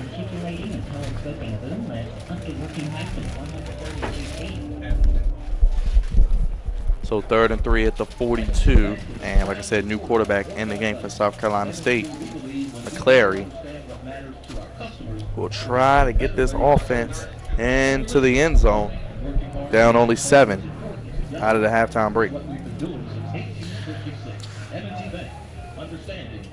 I think that's Ford in now. Turning on back to Ford. Yeah. Looks like so, a little switcheroo. Ford drops back. Going to go short to the flats, and it's going to be a first down completion up across to the Bows to about the 47-yard line. First down Bulldogs, and they're driving, Chris. Yeah, it looks like they trust DeJuan Ford a little bit more in in passing situations, and that was a pretty clear passing situation with the way that the Hornet defense has played so far. So I think you're going to see a lot more of Ford in the second half than we will McClary. And we'll get another penalty. So a lot of those in the first half, and go with it started here in the second half. And it's really the penalties. I mean, granted, they were on the defense, but the penalties were a big reason the Hornets got those that second touchdown to go up 14-7. But we mentioned it, a lot in the first half. Both teams have really been committing a fair amount of penalties, and certainly more than they want to. I think it would be a completely different game one way or the other, if both teams were more disciplined in this one. So it'll be 1st and 15 at the 42 after the false start. Ford drops, rolls right, looking, has a man, but it's going to be short hop. Looks like it was intended for Nichols. So 2nd and 15, Hornets have them in a manageable situation to try to get off the field. Well, I think that right there is exactly why you saw a bit of a quarterback change, at least for a little bit.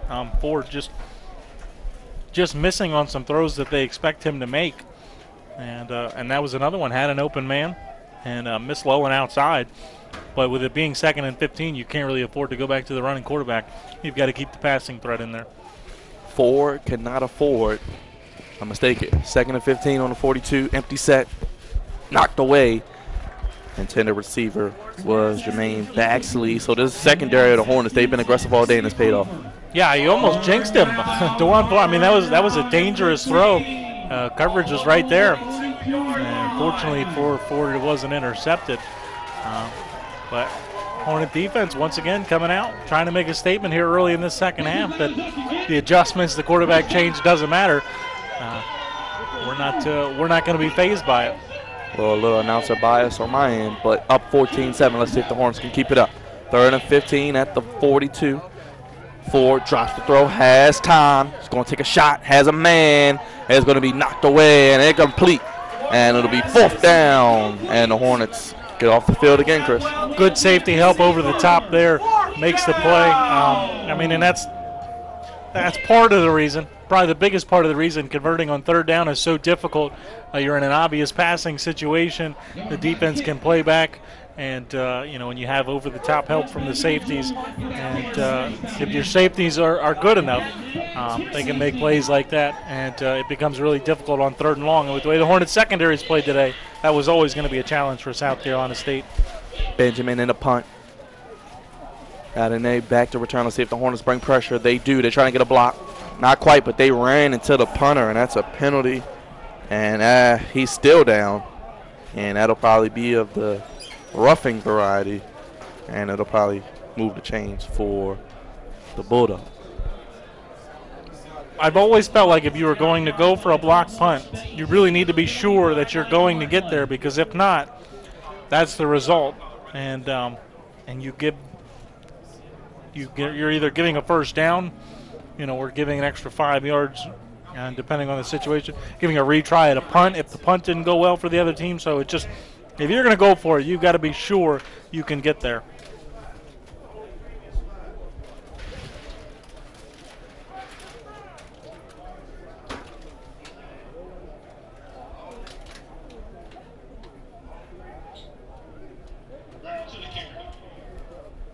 Kicking team, receiving team, number 20. The 5-yard penalty, free kick. So running into. Yeah, well, so the rule is if you run into the kicking leg, it's running into the kicker. It's when you get into the plant leg that you can really do some damage. So if you run into the plant leg, that's when it becomes of the roughing variety. I'm surprised the punter got hurt. Ball was down to about the 10-12 yard line. I'm surprised to see him, and now that you say it, they declined the penalty. Yeah, you had a good punt. The punter got hurt on the play. I think it's a wise decision there to decline it and make the Hornet offense go 88 yards to score a touchdown. So the Hornet offense will get their first possession of the day. Ball will be at the 9, just on the way in, quarter number 3.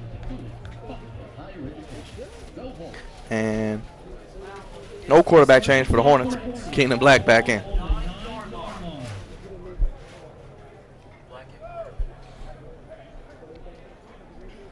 I think that's the right decision for Coach Carter. Might have been an obvious one, but Black will throw, and to dangerous area. Dangerous coverage intended for Selby. They still taking shots, Chris. Yeah, I think they're becoming probably a little bit too predictable, going to that deep ball a little bit too often. The deep ball is at its most successful when it's when you can't really see it coming, or but South Carolina State starting to play. You see the soft coverage that they're playing on the near side of the field here.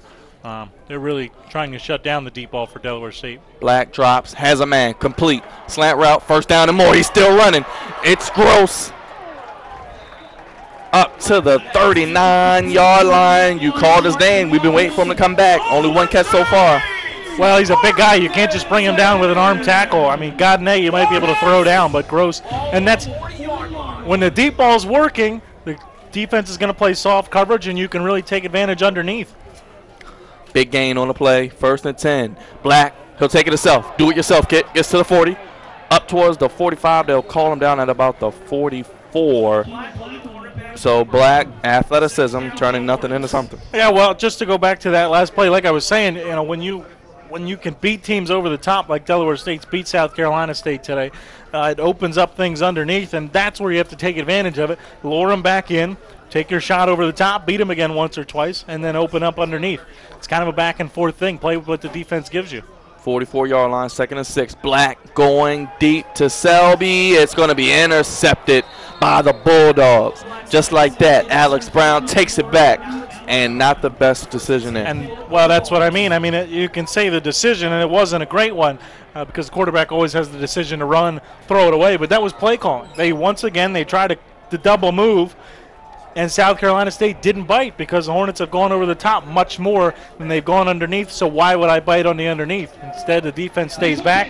Black takes his shot because that's all he has. There were 3 deep routes run. I mean, you have, you know, if you're going to throw it, you're throwing it deep on that play. And I think they're trying to force it now a little bit too much instead of letting it come, you know, when the defense gives it to you. They're trying to force the deep ball, and South Carolina State's made the adjustment.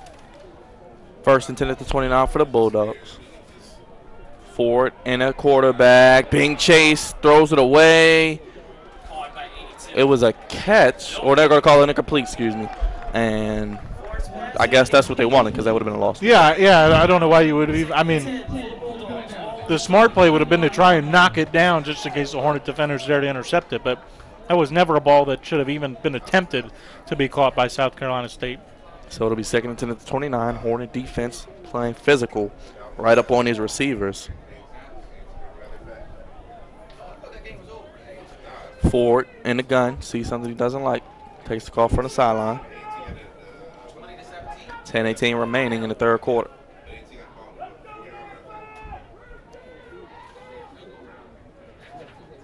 Ford hands it off. It'll be a run. And another positive gain for Samuel. They've got to get some eyes on him. You can just see how dangerous Trey Samuel is when he gets the football. And he's coming off the field, but so is DeJuan Ford. And McClary checks back in.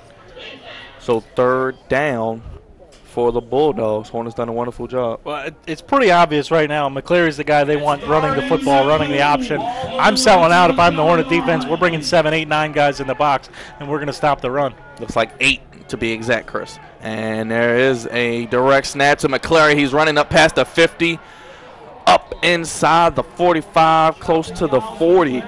They'll call it the 39. He'll be down. Well, give credit to South Carolina State's offensive line. They're creating a big push up front, but it doesn't matter how many guys you bring in the box. If you don't play disciplined defense, you have to stay in your lane, contain your lane. Instead, they bid on the jet sweep play action, and McClary able to take advantage of that big hole up the middle and a 1st down for the Bulldogs. 1st and 10 at the 41. McClary still in. He likes to run, as Chris was mentioning, as you saw in that last play. He's going to keep it again. Same play. He goes right, runs positive.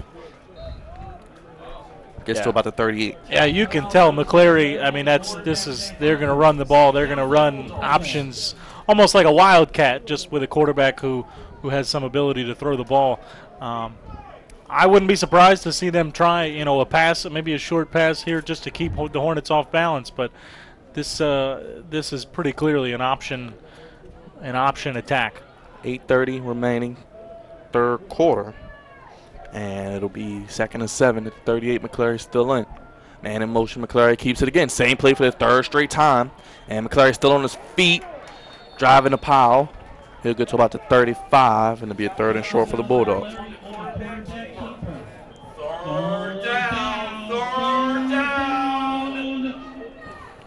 Chris, they've done a good job all day getting off the field. Yeah, I mean, this is a bit of a precarious situation here because McCleary, I mean, he's a quarterback. He can throw the ball. It's 3rd and 4, right in that 3rd and 4, 3rd and 5 range. So the possibility of a pass is there. But obviously your first read has got to be a run here for McCleary. 3rd and 4. McCleary rolls right. He's going to throw and incomplete. Yeah. Stop there for the Hornet defense. Now let's see what Coach Poe does. Does he go for it? Yeah, the passing game limited with McCleary on the field for South Carolina State. They try and get him an easy throw rolling out and makes an inaccurate throw. But it looks like they're going to go for it, and they bring DeJuan Ford back in at quarterback. And that kind of opens up the playbook, but I'm the Hornets. I'm sending pressure. We're going to man up on the outside, and we're going to get after Ford, make him get rid of it sooner than he wants to. Well, they're going to go for it. Second time they went for it today. Earlier was a deflected pass. Ford back in, so he's going to look to throw. 4th and 4. Drops the throw, looking right. He's going to go right. Air it, throw, incomplete. Turnover on downs for the Hornets. Yeah. Chris, you got to love what you've seen out of the secondary. Yeah, I mean, that's exactly man up. 4th and 4, you've got to be aware underneath. They had a single high safety, so they'd help over the top. And they played aggressive on the outside, got after him. Ford got rid of it quickly, just like you'd want him to. And just an inaccurate pass. Not sure if there was a miscommunication. That was, I think that was more than inaccurate. I think that was a miscommunication. Ford and his receiver not on the same page. And the Hornet defense, I mean, they've been outstanding. You've got to tip your cap right now to Gerard Wiltshire, the defensive coordinator for the Hornets. This defense has been improved this season. They've been improving game by game, really, just about all season. And and they've been. This has been their best game so far of the season, unquestionably. And they've had some pretty good ones. They played a pretty good game against Norfolk State. I thought they played a pretty good game against UD to hold UD to 22 points. So they've had some really impressive games, but so far, this has definitely been the best one. 1st and 10 at the 35. Black under center. Go Hornets real loud as you can. Go DSU. We thought you knew. So they'll be at the 35. Black will be in a gun. West gets it, runs left. And you got to wonder if they'll rely more on this running game with the lead. Yeah, I was actually, you beat me to it. I was just going to say I think I would try and be leaning on West a little bit more. The passing game appears to have kind of stalled out. South Carolina State's made the adjustment, playing over the top, and yeah, I think I got to try and catch them off guard here. Not necessarily off guard, but just lean on the run game more. You know you've got the running backs to do it. Gain of 3 on 1st down. And another handoff to West.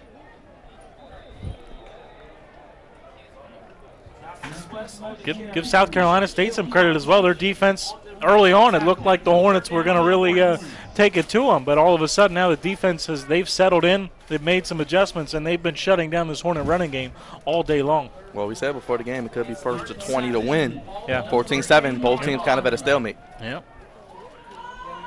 It's definitely turned into a physical football game, which is, I think, exactly where the Hornets need to play their games all season. But it's where South Carolina State wants it to be as well. No gain on the play. 3rd and long. Fake. Black throws. Ball is tipped. Knocked away, and it'll be incomplete, fortunately. Wow.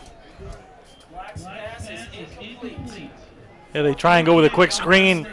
I'm not sure if it was to a receiver or if it was to Nafis West. Couldn't tell. It got batted away so quickly. But and man down for the Bulldogs, Bruce Johnson.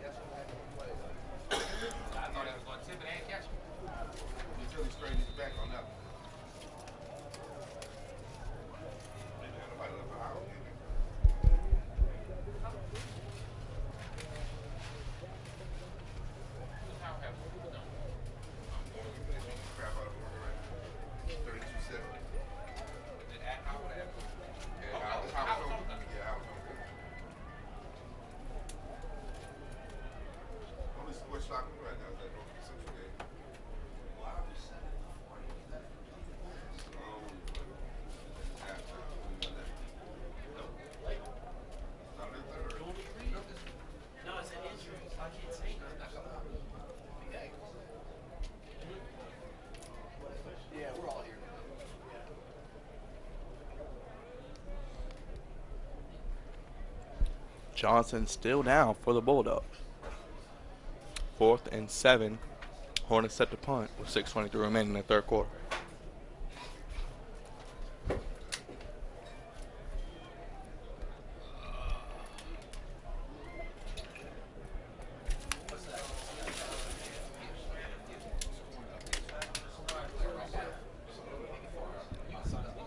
Well, Chris, with the stoppage in play, I guess we can get a look at some of the scores around the MEAC. Oh, we have a break in action. Yeah, North Carolina A&T, they've had to come back against Bethune-Cookman. Bethune, of course, coming off the win last week against this South Carolina State team. A&T, though, just took the lead. They're up 24-20 with just over 6 minutes left in the fourth quarter. Howard taking it to Morgan State. They're up 32-7. So Kalen Newton and the boys got hot in the second half last week, and they've carried it over to the Morgan State game today. Hampton up on Florida A&M 21-17.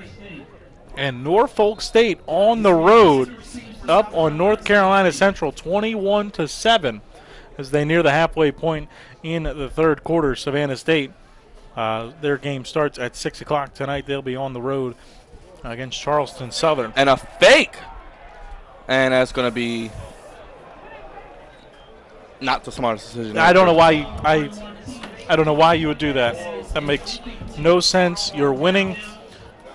That's the decision you make when you're down 2-3 touchdowns. I have no words for what Coach Carter. I mean, I didn't understand that Keenan Black, taking Keenan Black out. While the offense was in rhythm, they'd been moving the ball well. You took him out, and you've seen it. The offense hasn't looked the same since Keenan Black left. And now up in your own territory. It'd be one thing if you were closer to midfield, even on South Carolina State side of the field. But to be in your own territory and fake punt, it was a desperate move by the head coach who's ahead in the game. And it'll be a handoff. Once again, it is going to be Samuel. And they're trying to get him more involved, Chris. I hate to say this, but Coach Carter's trying his hardest right now to give this game away. I mean, it's and again for a head. Normally, when a head coach has one win and hasn't won in a couple of seasons, I mean, it's normally a more conservative approach, especially with the lead. But he's been aggressive, and I think this is just blind aggressiveness. Low snap to 4. He's still going to throw it deep, trying to get it to Williams. Incomplete. Defense in a position to bail him out. I mean, this Hornet defense is they've been incredible today. Most of the season doing their job, just having to be on the field a lot with the offense's ineptitude. But today, you see both working together, and timeout by the Bulldogs. A little curious if nobody from South Carolina State's sideline saw him or not. The trainer just now making their way over. I can't see. Looks like it's Williams now. Yeah.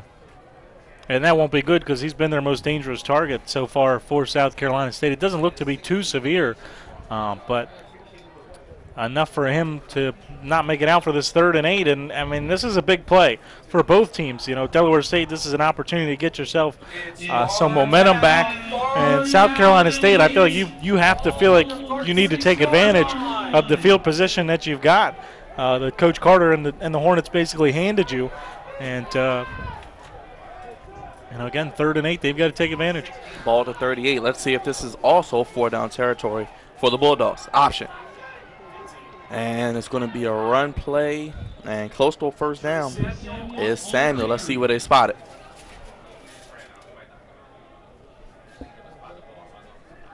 He's short. They're going to spot him a little bit short. 2 yards short. About 2 yards short, Chris. Well, a little curious. Samuel ran out of bounds on his own. If you don't have the first down on 3rd, why are you running out of bounds? I mean, I'm all for if you have the first down, hey, don't take the hit. If you don't have to, get out of bounds. But I'm sorry, on 3rd down, you got to put your head down and get that first down. 4th down and 2, so the 3rd time today, South Carolina State has gone for it. 0 for 2 so far. I got to get the ball to Trey Samuel again, though. As disappointed as I am, he didn't put his head down. He's been their most effective player. So we'll get a timeout for the Bulldogs, an official timeout here 2 remaining now after that. 5 minutes remaining, Chris. Defensively, what are you doing if you're the Hornets? Well, like I said, I'm anticipating the ball going to Trey Samuel in one way or the other, so I've got a lot of sets of eyes on 15. And, I mean, with the way your corners have played, I mean, same kind of thing. Man up on the outside, get up in them. You got one safety high, so you know you've got at least a little bit of help over the top. And I think you sell out to stop the run, stop Trey Samuel. He's been their most effective player when he's gotten the ball. I think you got to count on him getting the ball again here in this situation. So yeah, I'm manning up on the outside with a single high safety and everybody else in the box, and stop the run.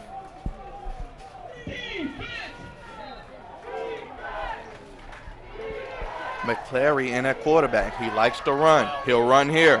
It'll be a first down. Let's see where they spot it. That's close. It's close. Let's see where the spot is, but that's going to be real close. That was a big hit. We'll probably get a measurement, but let's see what the forward progress is. But it looks like he got it, in my opinion. I don't think he got it with where they're marking it. I think it's a yard short with where they're marking it. And they'll bring out the chain gang, probably get a measurement. It doesn't look to be that close to me from here. With where they're marked, it's at about the 31, and the first down marker's at the 32. With where I'm at, it doesn't appear to be that close. I don't think the coach is happy with the spot. I think if anything, you could make that argument that you don't like the spot, but I don't think it's that close to even need a measurement. He's a good yard short.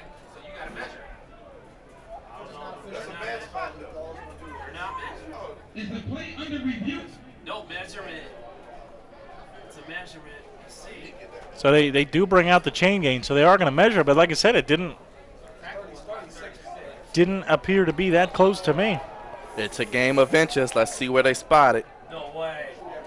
Yeah. And a fortunate spot for the Hornets. They'll take it. Turnover on downs. Yeah, like I said, it really wasn't that close. That was a good, almost a yard short. It was. You could, if I'm Coach Poe, I might be arguing the spot. I didn't think it was a great spot. I think McClary got at least a little bit closer than that. But once again, this Hornet defense continues to stand on their head. This time they bail out their head coach. Other than the long run, this defense has been tight as a lock. Samuel, the big 48-yard run, the only blemish on the day for the Hornets. Only giving up 7. So Black back under center. Let's see if they can keep this drive alive, take some time off the clock possibly. Maybe keep the ball for the rest of this quarter with 4:55 remaining.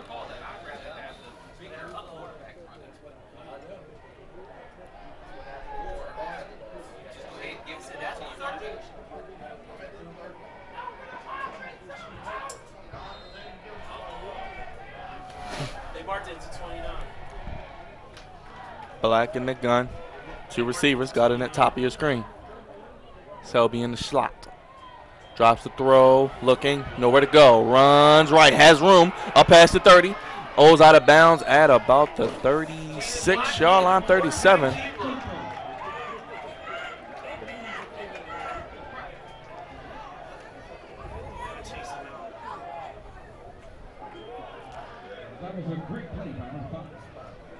And that's Keenan Black's athleticism. Pressure up the middle. Didn't see a receiver open. Got outside. Got room to run.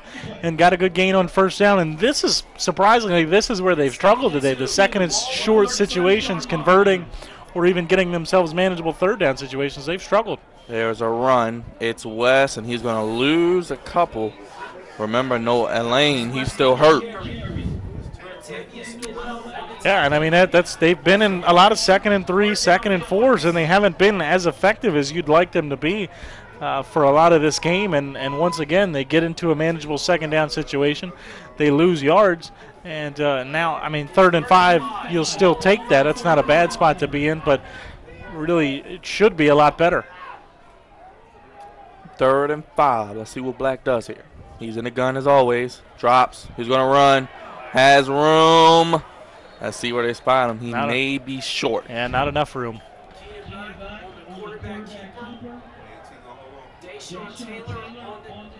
Do you go for it here, Chris? No, I wouldn't go for it.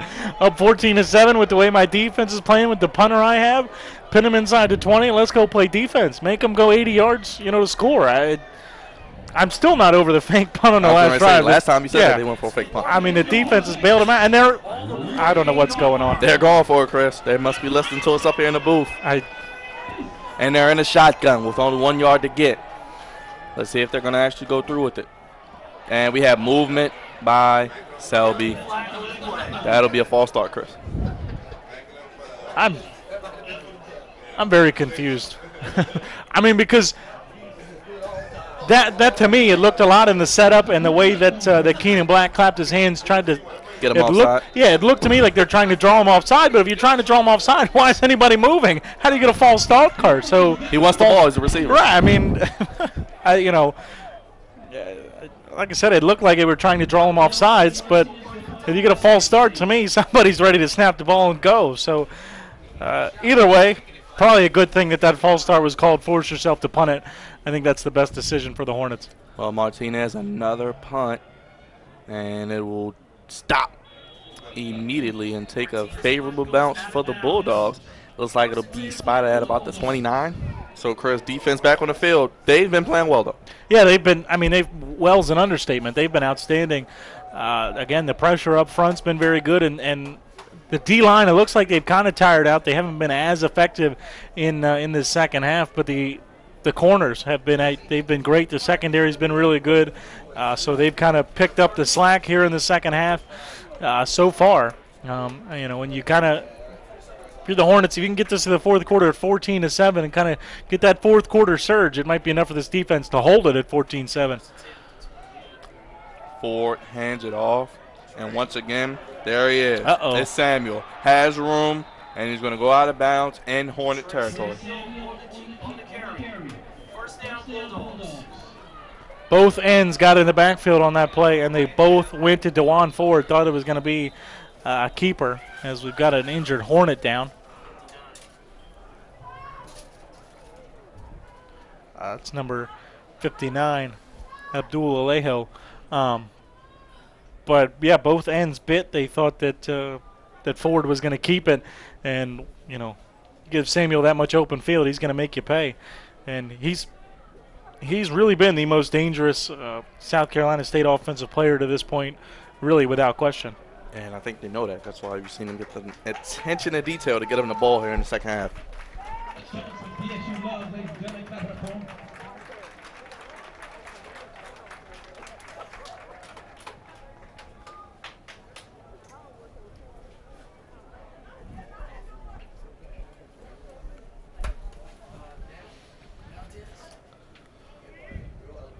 So ball will be spotted at the 48. 2017 Volleyball Championship will take place on the campus of Maryland Shore from November 17th to 19th. Log on to bxsports.com for more information.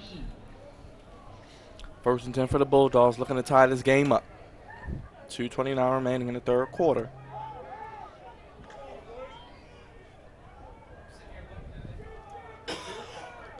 Ford trying to figure out the call from the sideline. Hornets only have 10 guys on the field. 4 linebackers, 4 secondary guys, and 3 linemen. And Ford keeps it himself. Excuse me, that's 11. Good math on my part. No, they did. They had 11. I miscounted.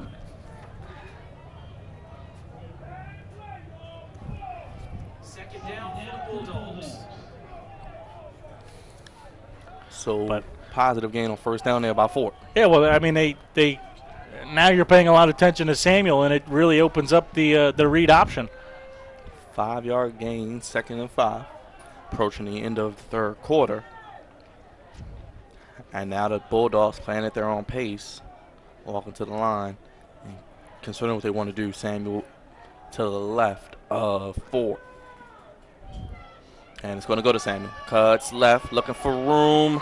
Not much there. Good job by the D-line, Chris. Yeah, we'll see. They were a little bit more disciplined in that. They got upfield, but they weren't too far upfield because, I mean, we've seen it on Samuel's big run to open up this drive. They got upfield, but they were past Samuel when he got the football. There they got a push. They were a little bit more disciplined. They were in Samuel's face when he got the ball, and you saw him have to dance, and he grabbed only a yard or two. But with the way he's ran, you'll take that. So 3rd and 4. Defense has been fantastic getting off the field. 1 minute remaining, third quarter.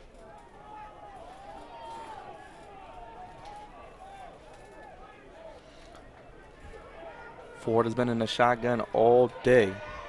Has James to his right.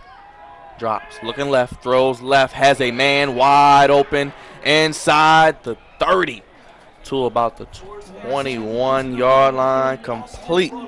Austin Ruger, the tight end, no one paid attention to him. Yeah, they kind of lost track of him. They had 3 receivers to the left, and yeah, they just kind of lost focus on him.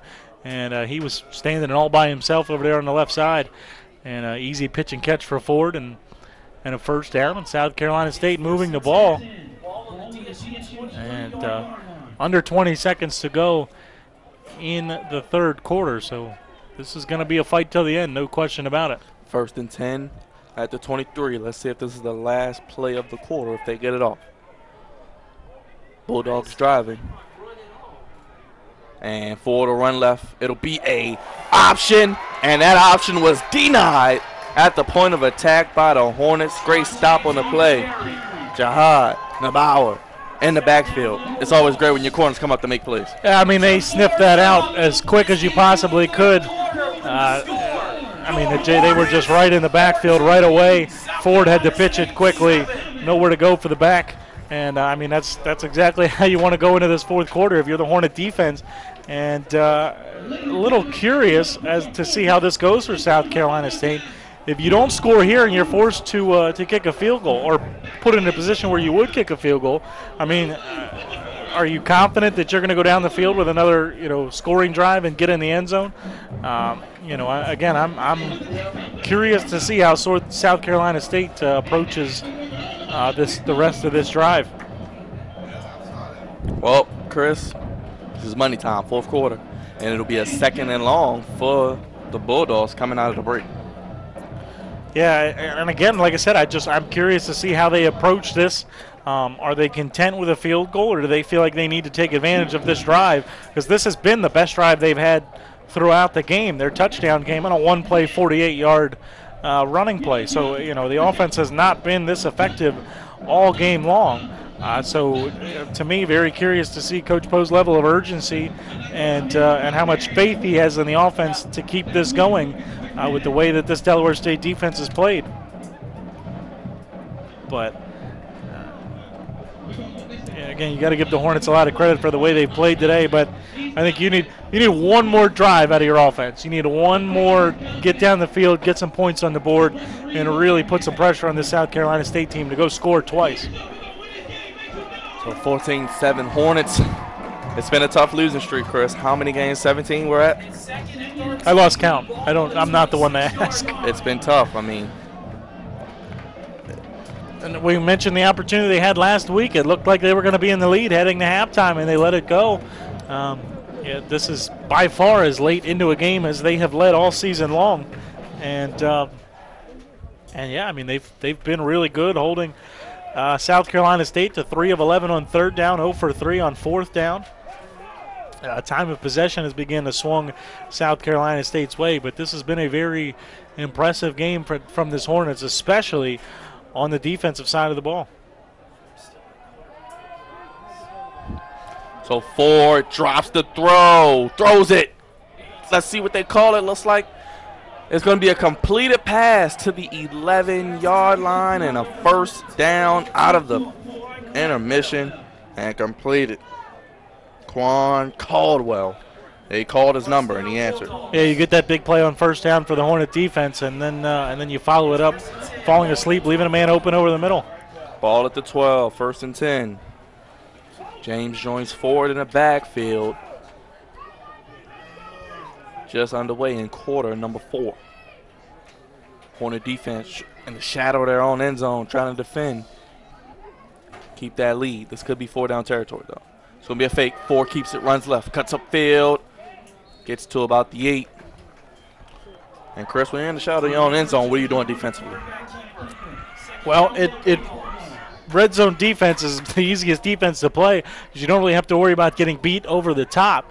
Obviously with the back of the end zone being there.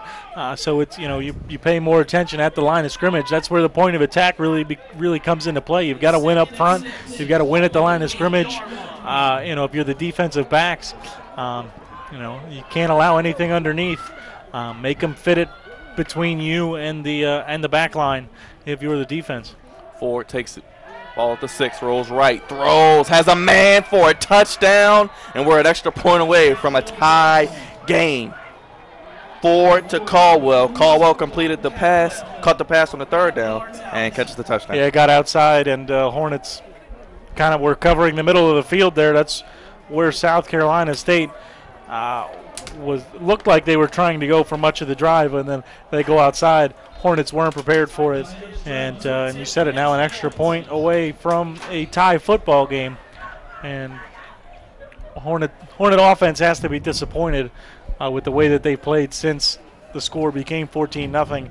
They probably feel like they should still be ahead in this game. Extra point is up, almost blocked, but it's good.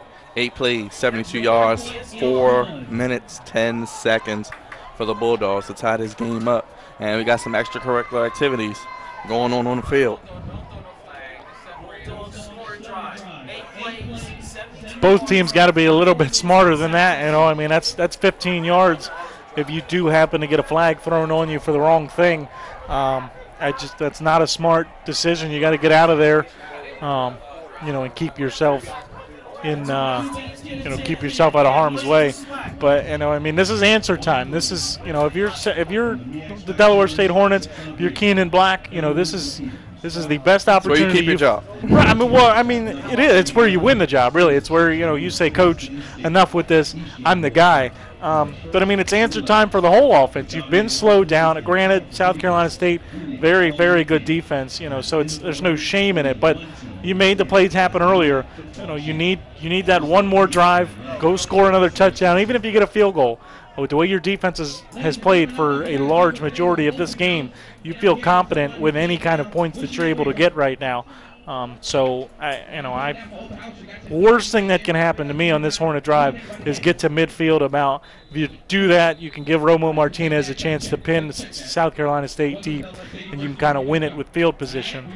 But yeah, still, early in the 4th quarter, so there's plenty of time. But with the way these defenses have played, it has that feel like the next score probably will be the winner. Well, we'll reset 14-all. New game.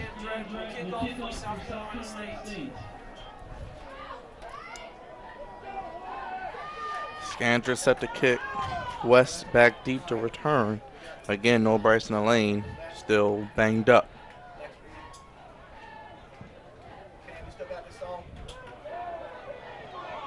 Return by Hannah, who can't handle it. And he'll get past the 20. Has some room. To the 30. To the 40. Still in bounds. Gets to midfield, as Chris said. And he's going to be taken down in Bulldog territory. And we got some extracurriculars again. We got a flag. He threw a punch. Hannah threw a punch. South Carolina State guy got in his face, and he threw a punch. And you see Coach Carter, you cannot do that. He's likely going to be ejected from this game, I believe. You cannot do that. You cannot be that undisciplined. That's foolish nonsense when you're trying to win your first game in, like you said, 17 games, and you do just – that's just inexcusable. It's absolutely inexcusable, and it's part of the reason why it's been 17 games since this team's won a game. You cannot do that. And we'll see the team be moved back, and this ball will be spotted at the 40.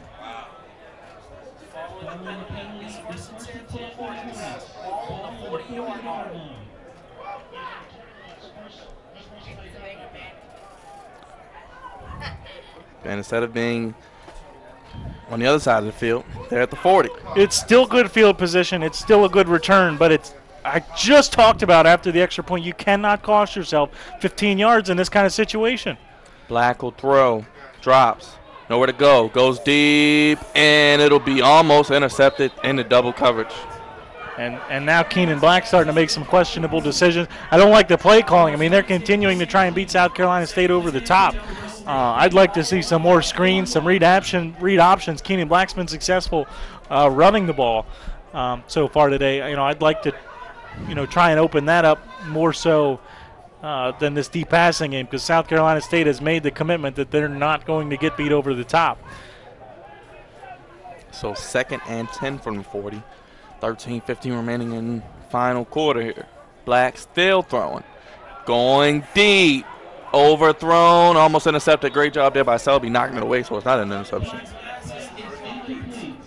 They're trying too hard to force this deep passing game, and it's not working. This is too good of a defense to do the same thing continuously and expect results. You can catch them off guard a time or two, like they did on that first drive, but you cannot just keep doing the same things over and over again.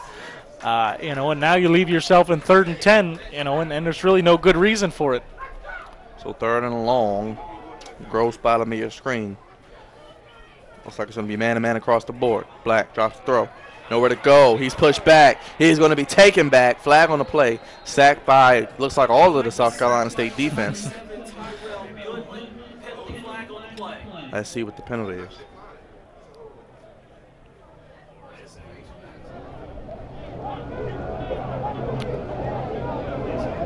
Personal foul, pass to the face, number 92, defense. Automatic first down. Wow, bailed out there on the play by Tiberius Cravens, hands to the face. I mean, that's, again, Delaware State's 2nd touchdown came off of South Carolina State bailing them out, giving some penalties. I didn't see it. You mentioned that there were a lot of South Carolina State guys there, so it's hard to say. But that's a bailout call, and that's. They've taken advantage. They took advantage earlier in the game. You got to take advantage of this one. 1st and 10, 12:58 remaining. Ball on the 45 for the Hornets. Black drops. Got West. Has West wide open in the flat, as Chris said. Has room. Up past the 40. Inside the 30.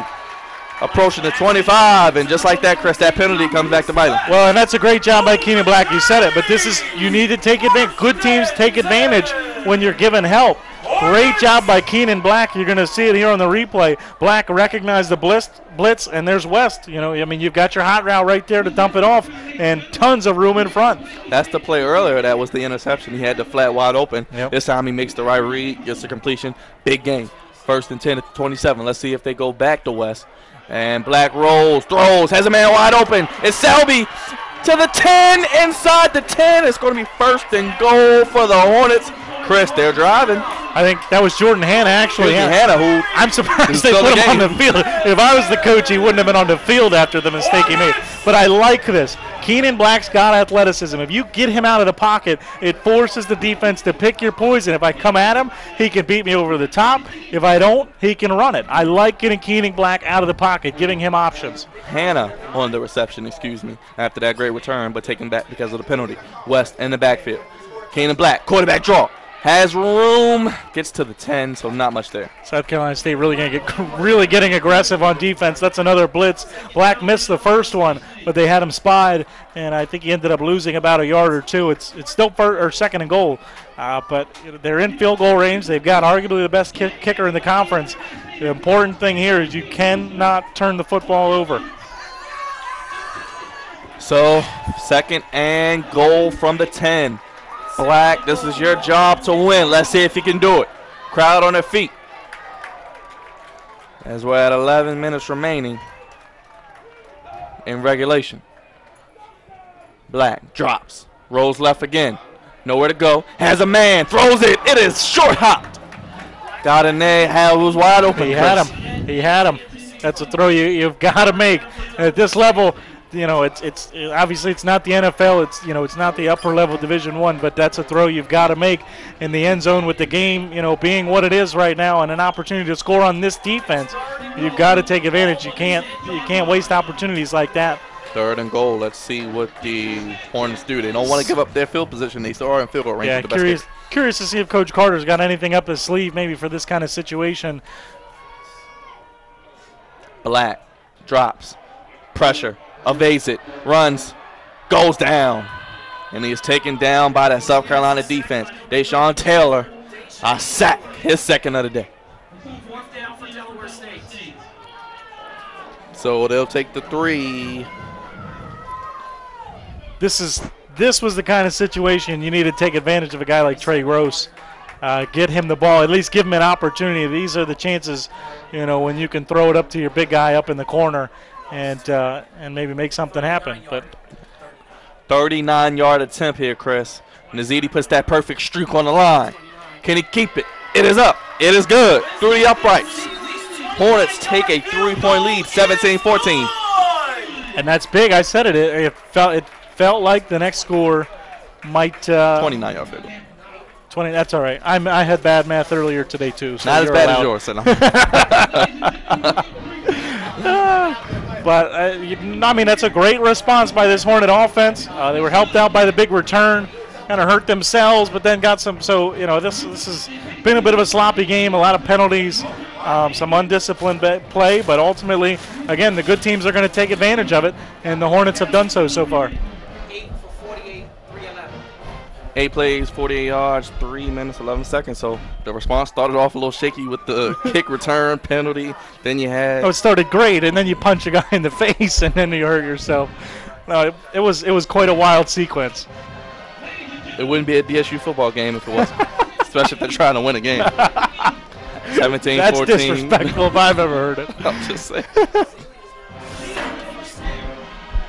So still over 10 minutes to go. South Carolina State, a team with a lot of pride. I mentioned they've played North Carolina A&T tough. They played North Carolina Central tough, two of the favorites in the MEAC conference. So this is a good football team. They're not just going to roll over. I expect a heavy, heavy dose of Trey Samuel from South Carolina State. He's been, again, without question, their best weapon on offense. And needing points, needing a good drive, I think you've got to rely on your bell cow, which he has been so far in this game. 7 for 7 for Nazidi. So best special team unit in the MEAC. Hopefully can be the difference. It's definitely something Coach Carter can take credit for, because the special teams was in disarray when he got here, and it's improved quickly under his leadership. Nazidi kicks it. And it'll be a return to the 35. Looks like that was Jarius Jenkins on the return.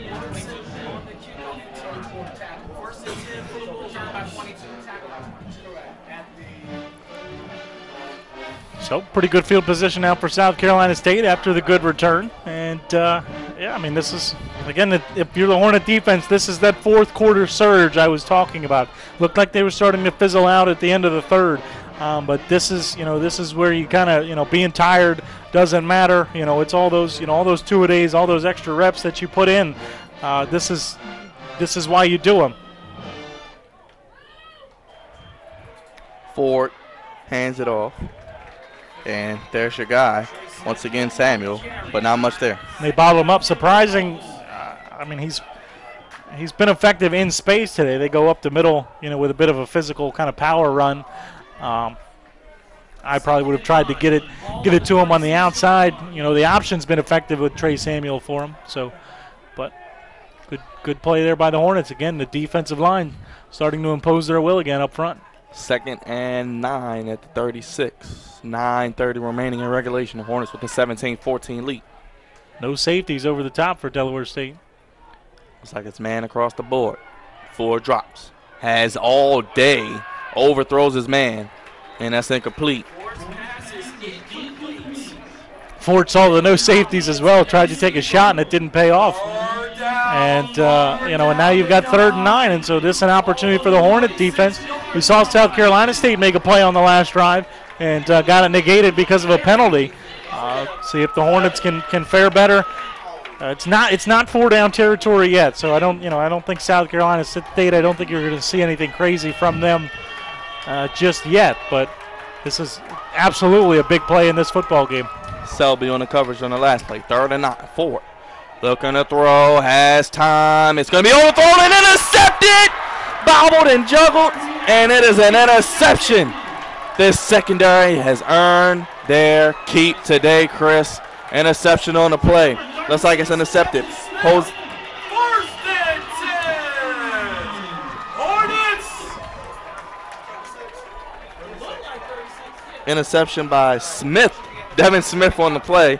And that's what the defense has done all day, Chris. Bailed out the offense. Well, Ford, again, high over the middle. I talked about it earlier. When you're missing high, going over the middle is very dangerous. He missed high with the throw. Devin Smith right there. Probably a little bit disappointed he didn't come up with it originally because he had some room to work on the return. But the Hornets will absolutely take it. The momentum in their favor. And an opportunity to grow this lead and maybe make it 2 possessions. 17-14, and it's going to be a handoff wisely to West.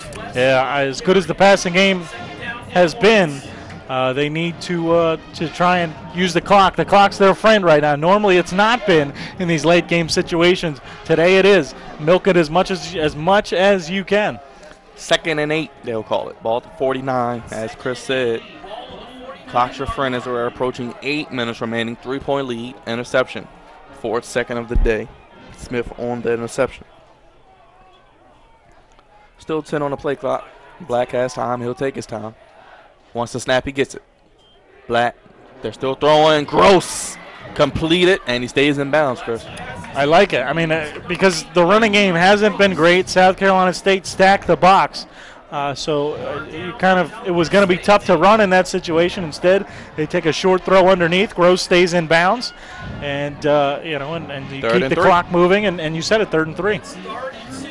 Well, 3rd and 2. We'll take it. 45-yard line. 8 minutes remaining. Let's see what the Hornets draw up here.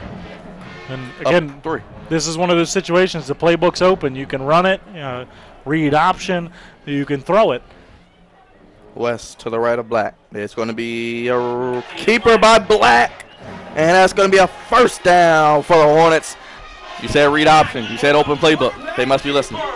Well, I'm a little bit surprised, we don't see more of it. And so we got I think it's Godney. Hornet down, as Chris said. Black ran into Godney. Block was out there trying to make a block, and the two just got into each other. And Godney's hurt, which is not good for this Hornet football team.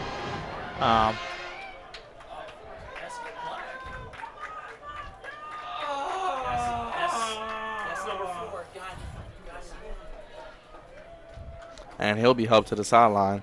And now what you want to see there, Chris?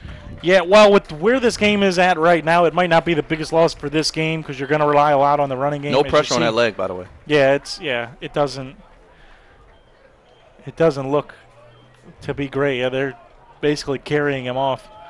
Like I said, it might not be the biggest thing for the end of this game because you want to rely on the run, but if he's not available for any games in the future, it won't be good. Woo, low throw, but it's caught. Great job there by the Hornets. Black to Collie, his first reception of the day. Yeah, well, some next man up. Godney goes down. Collie steps in, and like you said, makes a good catch on a low throw. So a 2nd and short, a chance to get another 1st down, keep that clock winding as we're at 7 minutes remaining. Hornets up 17-14. With as much time as there is left, it's still at that point where scoring is the most important thing. If you could get a touchdown on this play, you'd take it, and forget the time. But they're going to try and do their best to do both, milk the clock and score. Short completion to West. About no gain on that play, but it does keep the clock moving. Yeah, I've never been a huge fan of those plays. I think you're opening up. I think it's just too easy to have that play stopped in the backfield or at the line of scrimmage like it was there. But in this situation, it's a safe play. You're going to get a completed pass, and the clock's going to keep moving, and it gives you the possibility of maybe busting open a big play and getting a 1st down. So, not terrible. Like I said, it's not something I'd have as a staple of my offense. But so 3rd and 3, Chris. Let's see if it's a conversion here. As we're going to get a timeout by the Hornets. Coach Carter wisely takes the timeout, get the play he wants.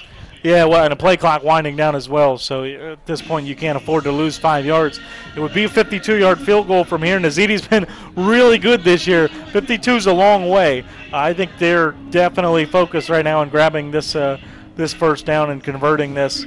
But again, 3rd and short. The playbook's open. You can go back to that read option. Godney here over on the sideline. He's moving around, got the helmet on, so we might see him again in this game, but I'm sure they're going to run him through the trials to see if he definitely is good to go. But like I said, the playbook is open. You can read option. You can just flat out run it. Again, the short pass is still there, but this is the position you want to be in on 3rd down, 3rd and 3, 3rd and 2. It's all there for you. So 3rd and 3, 6 minutes remaining. Hornets with the lead. First down here would be huge. Black drops. And it's completed to Gross. He's a hard man to bring down, but it's going to take about 2 Bulldogs, and it does. And it's going to be short, Chris. Yeah, they tried to, get a screen kind of play there.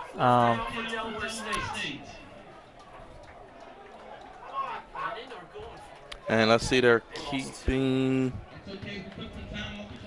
I see Nazidi in. Yeah, Nazidi's out there. They're going to try to field goal. They just went over and whispered something to the center, so. That'll be 52 yards from here, Chris. Do they kick it? This could be a fake. I wouldn't be surprised if they run a fake. And it's a punt. Drop kick. Got to stop. And it's going to take a bounce inside the 15 at about the 12, about the 13-yard line. So a little bit something different, but it works. Yeah, well, I like it. It doesn't, in that situation, it doesn't give your opponent an opportunity to return it. And again, if you're kicking with Nazidi, you don't, or punting, you don't really want an option to return it, especially in a field goal formation. So, I think that was a pretty good decision. I wasn't expecting it. I thought maybe they'd run a fake, but again, I like the decision. You're going to pin South Carolina State inside their own 20, and you're going to get an opportunity with your defense, with your best unit out here, to make something happen. And now you see all the boys in red circling up over here trying to fire each other up. This is a big moment, and this is as good of an opportunity as you could ask for to pick up this win. Coach Carter right in the middle of that swarm. 5 minutes remaining. It's money time, Chris. Call it crunch time, money time. This is where you make your money for Coach Carter. Yeah, and this is, you have the unit on the field that you want out there. The defense has been outstanding today. And if I'm Coach Carter, I've got to believe that the worst thing that happens is we give up a field goal. Defense has been that good today. But need to keep your eyes on number 15. Trey Samuel is capable at any point from anywhere on the field of scoring. Ford is going to throw complete, and he's going to be met immediately and driven back. Hornet defense all on that one. Ruger, the completion, had a touchdown earlier. Not much there, Chris. Big hit, trying to get this crowd engaged, get them into it.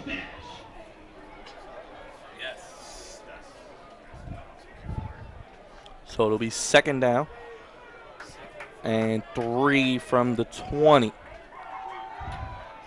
Ford is going to be sacked and a flag. No whistle yet. There it is. Yeah, they're calling him. They'll call him down. Let's see. We got a flag on the play. Well, there was a flag. I think the flag's got to be intentional grounding. So, curious. One ref was saying he was down, which means it's a sack.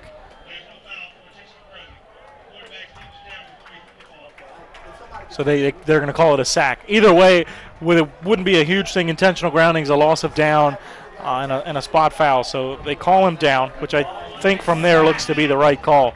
But it's a big-time sack for this Hornet defense. And it keeps the clock moving. 3rd and 11 at the 12. Ford has 3 receivers to his right, 1 to his left. Top of the screen is Williams. 2 safeties for the Hornets deep. These corners have been great all day. Let's see what the defense does. Ford back to throw. Has time. Has a man. It's incomplete just outside. And it's going to be incomplete. That's good coverage. Ford, it was a little bit far, but it was a good throw. It was where only his receiver could get it. And you just got to trust your receiver can make a play. And you couldn't make it. Hornet coverage, this defense. I said it earlier, you've got to tip your cap. Gerard Wilcher coaching these boys up. They have been outstanding today. And 17-14, the offense going to go back to work. And 4-minute offense, and they're going to get it with almost exactly 4 minutes. Well, offensively, are you just running the ball, taking time off the clock, playing field position? Short punt. And Gardner back in the game. Wisely doesn't touch it, and it'll be spotted up around midfield. So not bad field position either. Yeah, well, I mean, and this is where the one problem the Hornets have had today, running the football. They haven't been that successful. This is you're kind of in a precarious situation because they haven't ran the ball well today. But this is the exact time that you need to run the ball well. Because at this point, throwing now might be a little bit too risky. And you don't have that far to go. So it's kind of tough to kill 4 minutes, in 50 yards. So, if I'm Coach Carter, I'm still thinking, yeah, we want to kill time, and if we can kill all 4 minutes, great. But I'm thinking we got to try and get ourselves in field goal range at least. First down will be the down to do it, but they're going to give it to Wes wisely, and he'll get no gain, but does keep the clock moving. And this is the time of the game where the defense is going to get very aggressive trying to get the ball out. So if you're Nafis West, if you're Keenan Black, whoever it is that has the ball, you've got to wrap it up. This is not a time to fumble, and this would be a great time for the Hornets to have Bryson Aline, but he doesn't even have his helmet on the sideline, so his day certainly done for this Hornets team. Loss of 1 for West. Spot the ball at the 49, 2nd and 11. 3:30 remaining. Hornets 3 minutes, 30 seconds away from potentially their first win in over a year. I formation. West goes left up the middle. And a solid gain on the play for West, so 3rd and manageable, Chris. Yeah, that was a good run, physical run, able to pick up a few extra yards. That was. And they'll call the timeout, South Carolina State. And I believe if I heard that right, they said it was their second charge timeout. So that will leave them with 1 left. But that was a good run from Nafis West. But this is where, if you're Coach Carter, how aggressive. We've seen him be aggressive already today with that fake punt earlier. There's no doubt that Coach Carter's not afraid to be aggressive to try and make something happen. But again, I'm very curious to see just how aggressive. In this situation, obviously you want to keep the clock moving, but a first down, South Carolina State with 1 timeout left would be a huge, huge play. Again, how aggressive do you be? How much do you trust Keenan Black? And if you do throw it, what kind of pass do you call? Well, 3rd and 7, 3:18 remaining. Hornets in the I formation. Yeah. And it'll be a handoff. Safe play. West up the middle. Gain of about 5. And 3 minutes remaining with another timeout. And they burn it. Yep, they burn it.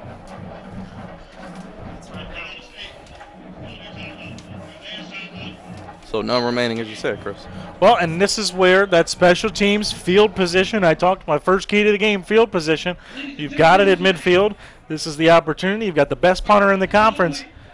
This is where we don't need any drop kicks, fake field goals, anything like that. Let's punt it. Let's let our guy pin him inside the 10. Let the defense shut him down, and let's get out of here with a W.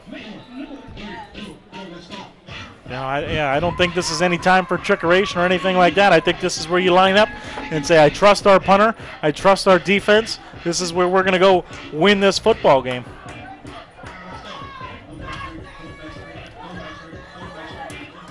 So 14-17, 3 minutes remaining. And we'll get a punt from Martinez. I'll see if he can pin him deep. East fans want to win, Chris. Almost blocked. And let's see where they kick it. Oh, it'll be just a little too much leg on it. Touchback. Yeah, it was.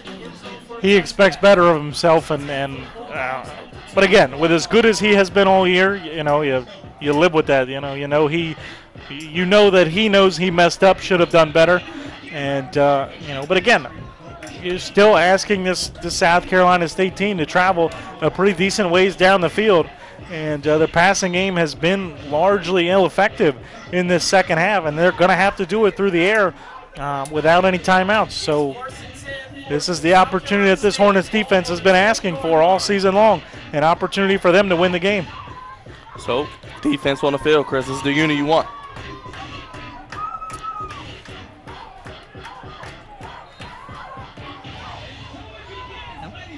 So this is the chance for the win. 3 minutes remaining at their own 20. South Carolina State will try to drive the tie or win this game. Ford under center. Nowhere to go. He's going to be taken down for a sack. What a play. Brian Cavante. What a play. I mean, that was just all instinct. He was in coverage and saw Ford rolling out and just flat out attacked. Ford froze. That was a play he absolutely should have thrown that away. He was outside the pocket. Could have easily thrown it away and not taken a penalty. Instead, he takes a sack. Cavacante, though, great aggressiveness. Maybe the biggest play of this game so far. That was a huge sack. 2nd and 19 at the 11. We're approaching 2 minutes remaining. 17-14. Hornets want this win. It's going to be short to Samuel. He's taken down in the backfield. This defense is swarming. They can feel it, Chris. They tried to go to the screen with their best player, Samuel, and the Hornets were all over it. Another loss of downs, but you see the Hornets celebrating, and they should be excited, but you've got to finish the job. 3rd and 24. We'll call it 3rd and eternity. Ball at the 6, 150 remaining. What do you do here if you're South Carolina State? Do you have any plays in the playbook for 3rd and 24? Well, to me, what I would have done, they just did. They tried to go to the screen to Samuel, and the Hornets were all over it. Ford drops the throw, going deep. It's going to be completed on the play to Quan Caldwell. Let's see where they mark it. Looks like they're going to be calling it a first down, Chris. I don't know about that spot. Like I said, I mean, it was pretty close, but you've got to finish the job. They were very excited. They were very amped up, and I think they lost a little bit of focus. The safety was slow to get over, and you let that seam route go for a first down. Ford quickly back to the line. Nowhere to go. Throws it. Intercepted. That's the nail in the coffin. To the 10. It's going to be an interception inside the 5. Devin Adams. Chris, they may be driving in the victory lane today. After 17 contests, the defense gets it done. The defense got after them, and they were only rushing 3-4 guys. They were trusting the secondary, trusting the coverage, and they got after Ford. Ford made a terrible decision to just throw it up, and it ended up getting intercepted. And without any timeouts and a minute left, 2 kneel downs, and this game is over. Hornets off the schneid. And I guess no one is happy as us two up here. We get to finally call a win on WDSU-TV. I love it. This is what football games are supposed to be about. This was one awesome game. Both defenses brought it today, and South Carolina State, one of the best defenses in the conference, and the Hornet defense outperformed them today. Only 3 points scored in the second half. Yeah, I mean, 10. South Carolina State got the touchdown. Well, unsportsmanlike call on the Hornets, but you got to let them have that. I mean, it's all window dressing now. It really doesn't matter. Again, just 2 kneel downs, and it's pretty much over. This is a big win. This is what I talked about, changing the culture. Coach Carter trying to change the culture, trying to bring on a winning culture. I would think that he expected to be further along in the rebuild by now, but you'll always take this one. They just gave him the Gatorade bath. Wisdom Nazidi gave it to him, but this is what you need, because 2 years ago when they won that game against Howard, it was the last game of the season, was difficult to build on. This middle of the season, you're going through the MEAC stretch. This is one that you can build on and carry the momentum through the rest of this season. Well, the Hornets are going to hang on for a 17-14 win, Chris. As you said, looking at the schedule, they have a couple games they'll be competitive in, and the game I look at Savannah State is another winnable game as well. Yeah, well, so they're on the road next week in North Carolina Central. Central, one of the better teams in this conference. So it's going to be, that's going to be a tough game. But if the defense plays like they did today, they're going to have a chance against anybody except Florida State on the rest of the schedule. Florida, they're a little bit overmatched in that one. But if the defense plays like this the rest of the season, Coach Carter and these boys will have a chance to win any game. I would expect them to beat Savannah State. I would expect them to probably beat Morgan State. We're going to have that one here. That'll be our last home game. Yeah, I mean, we talked Morgan State getting drilled by Howard today, so they've got some winnable games. And like I said, if the defense plays like this, you can probably finish this season, including this, 3-2 down the stretch, and that you can take into the offseason. that you can build on. So this huge win, again, tip of the cap, Gerard Wiltshire, Coach Carter. The defense came to play. The offense did what they had to do for the large part. They were mistake-free. They won the field position battle. They won the turnover battle. And they stayed encouraged. They stayed in it throughout the game. All three keys to the game, they executed well. And the defense, again, those boys, those 11 guys were absolutely outstanding, and they deserve a whole lot of credit. Coach Carter probably wants to split the game ball up 11 different ways and give it to those guys. They were awesome today. Bulldogs fall to 2-5, 1-4 to MEAC. Hornets moved to 1-6, 1-4 to MEAC. Chris.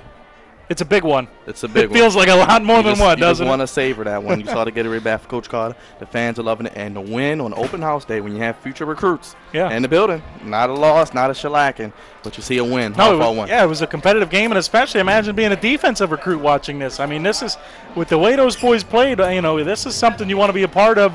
And like I said, it's just a matter of a culture change, trying to turn it around, trying to make, winning a football game here at Alumni Stadium a lot more common, one that we expect to get. Again, give Coach Carter credit. This team came out inspired despite the homecoming game going the way that it did. They played a great game today. Early happy Halloween, everybody. We don't have anything back before then, so an early happy Halloween, some trick-or-treating done today by the Hornet defense. Well, seeing President Williams in the building, seeing some of the alumni, it's good to get a win in front of those people. Like I said, as we wrap it up, Hornets get the win 17-14. Defense holds it down, stout, steady. Hornets on the win. First win in 17 games. For Chris Moore, I'm Byron Dixon. Have a good night, everyone. Hornets in the win column.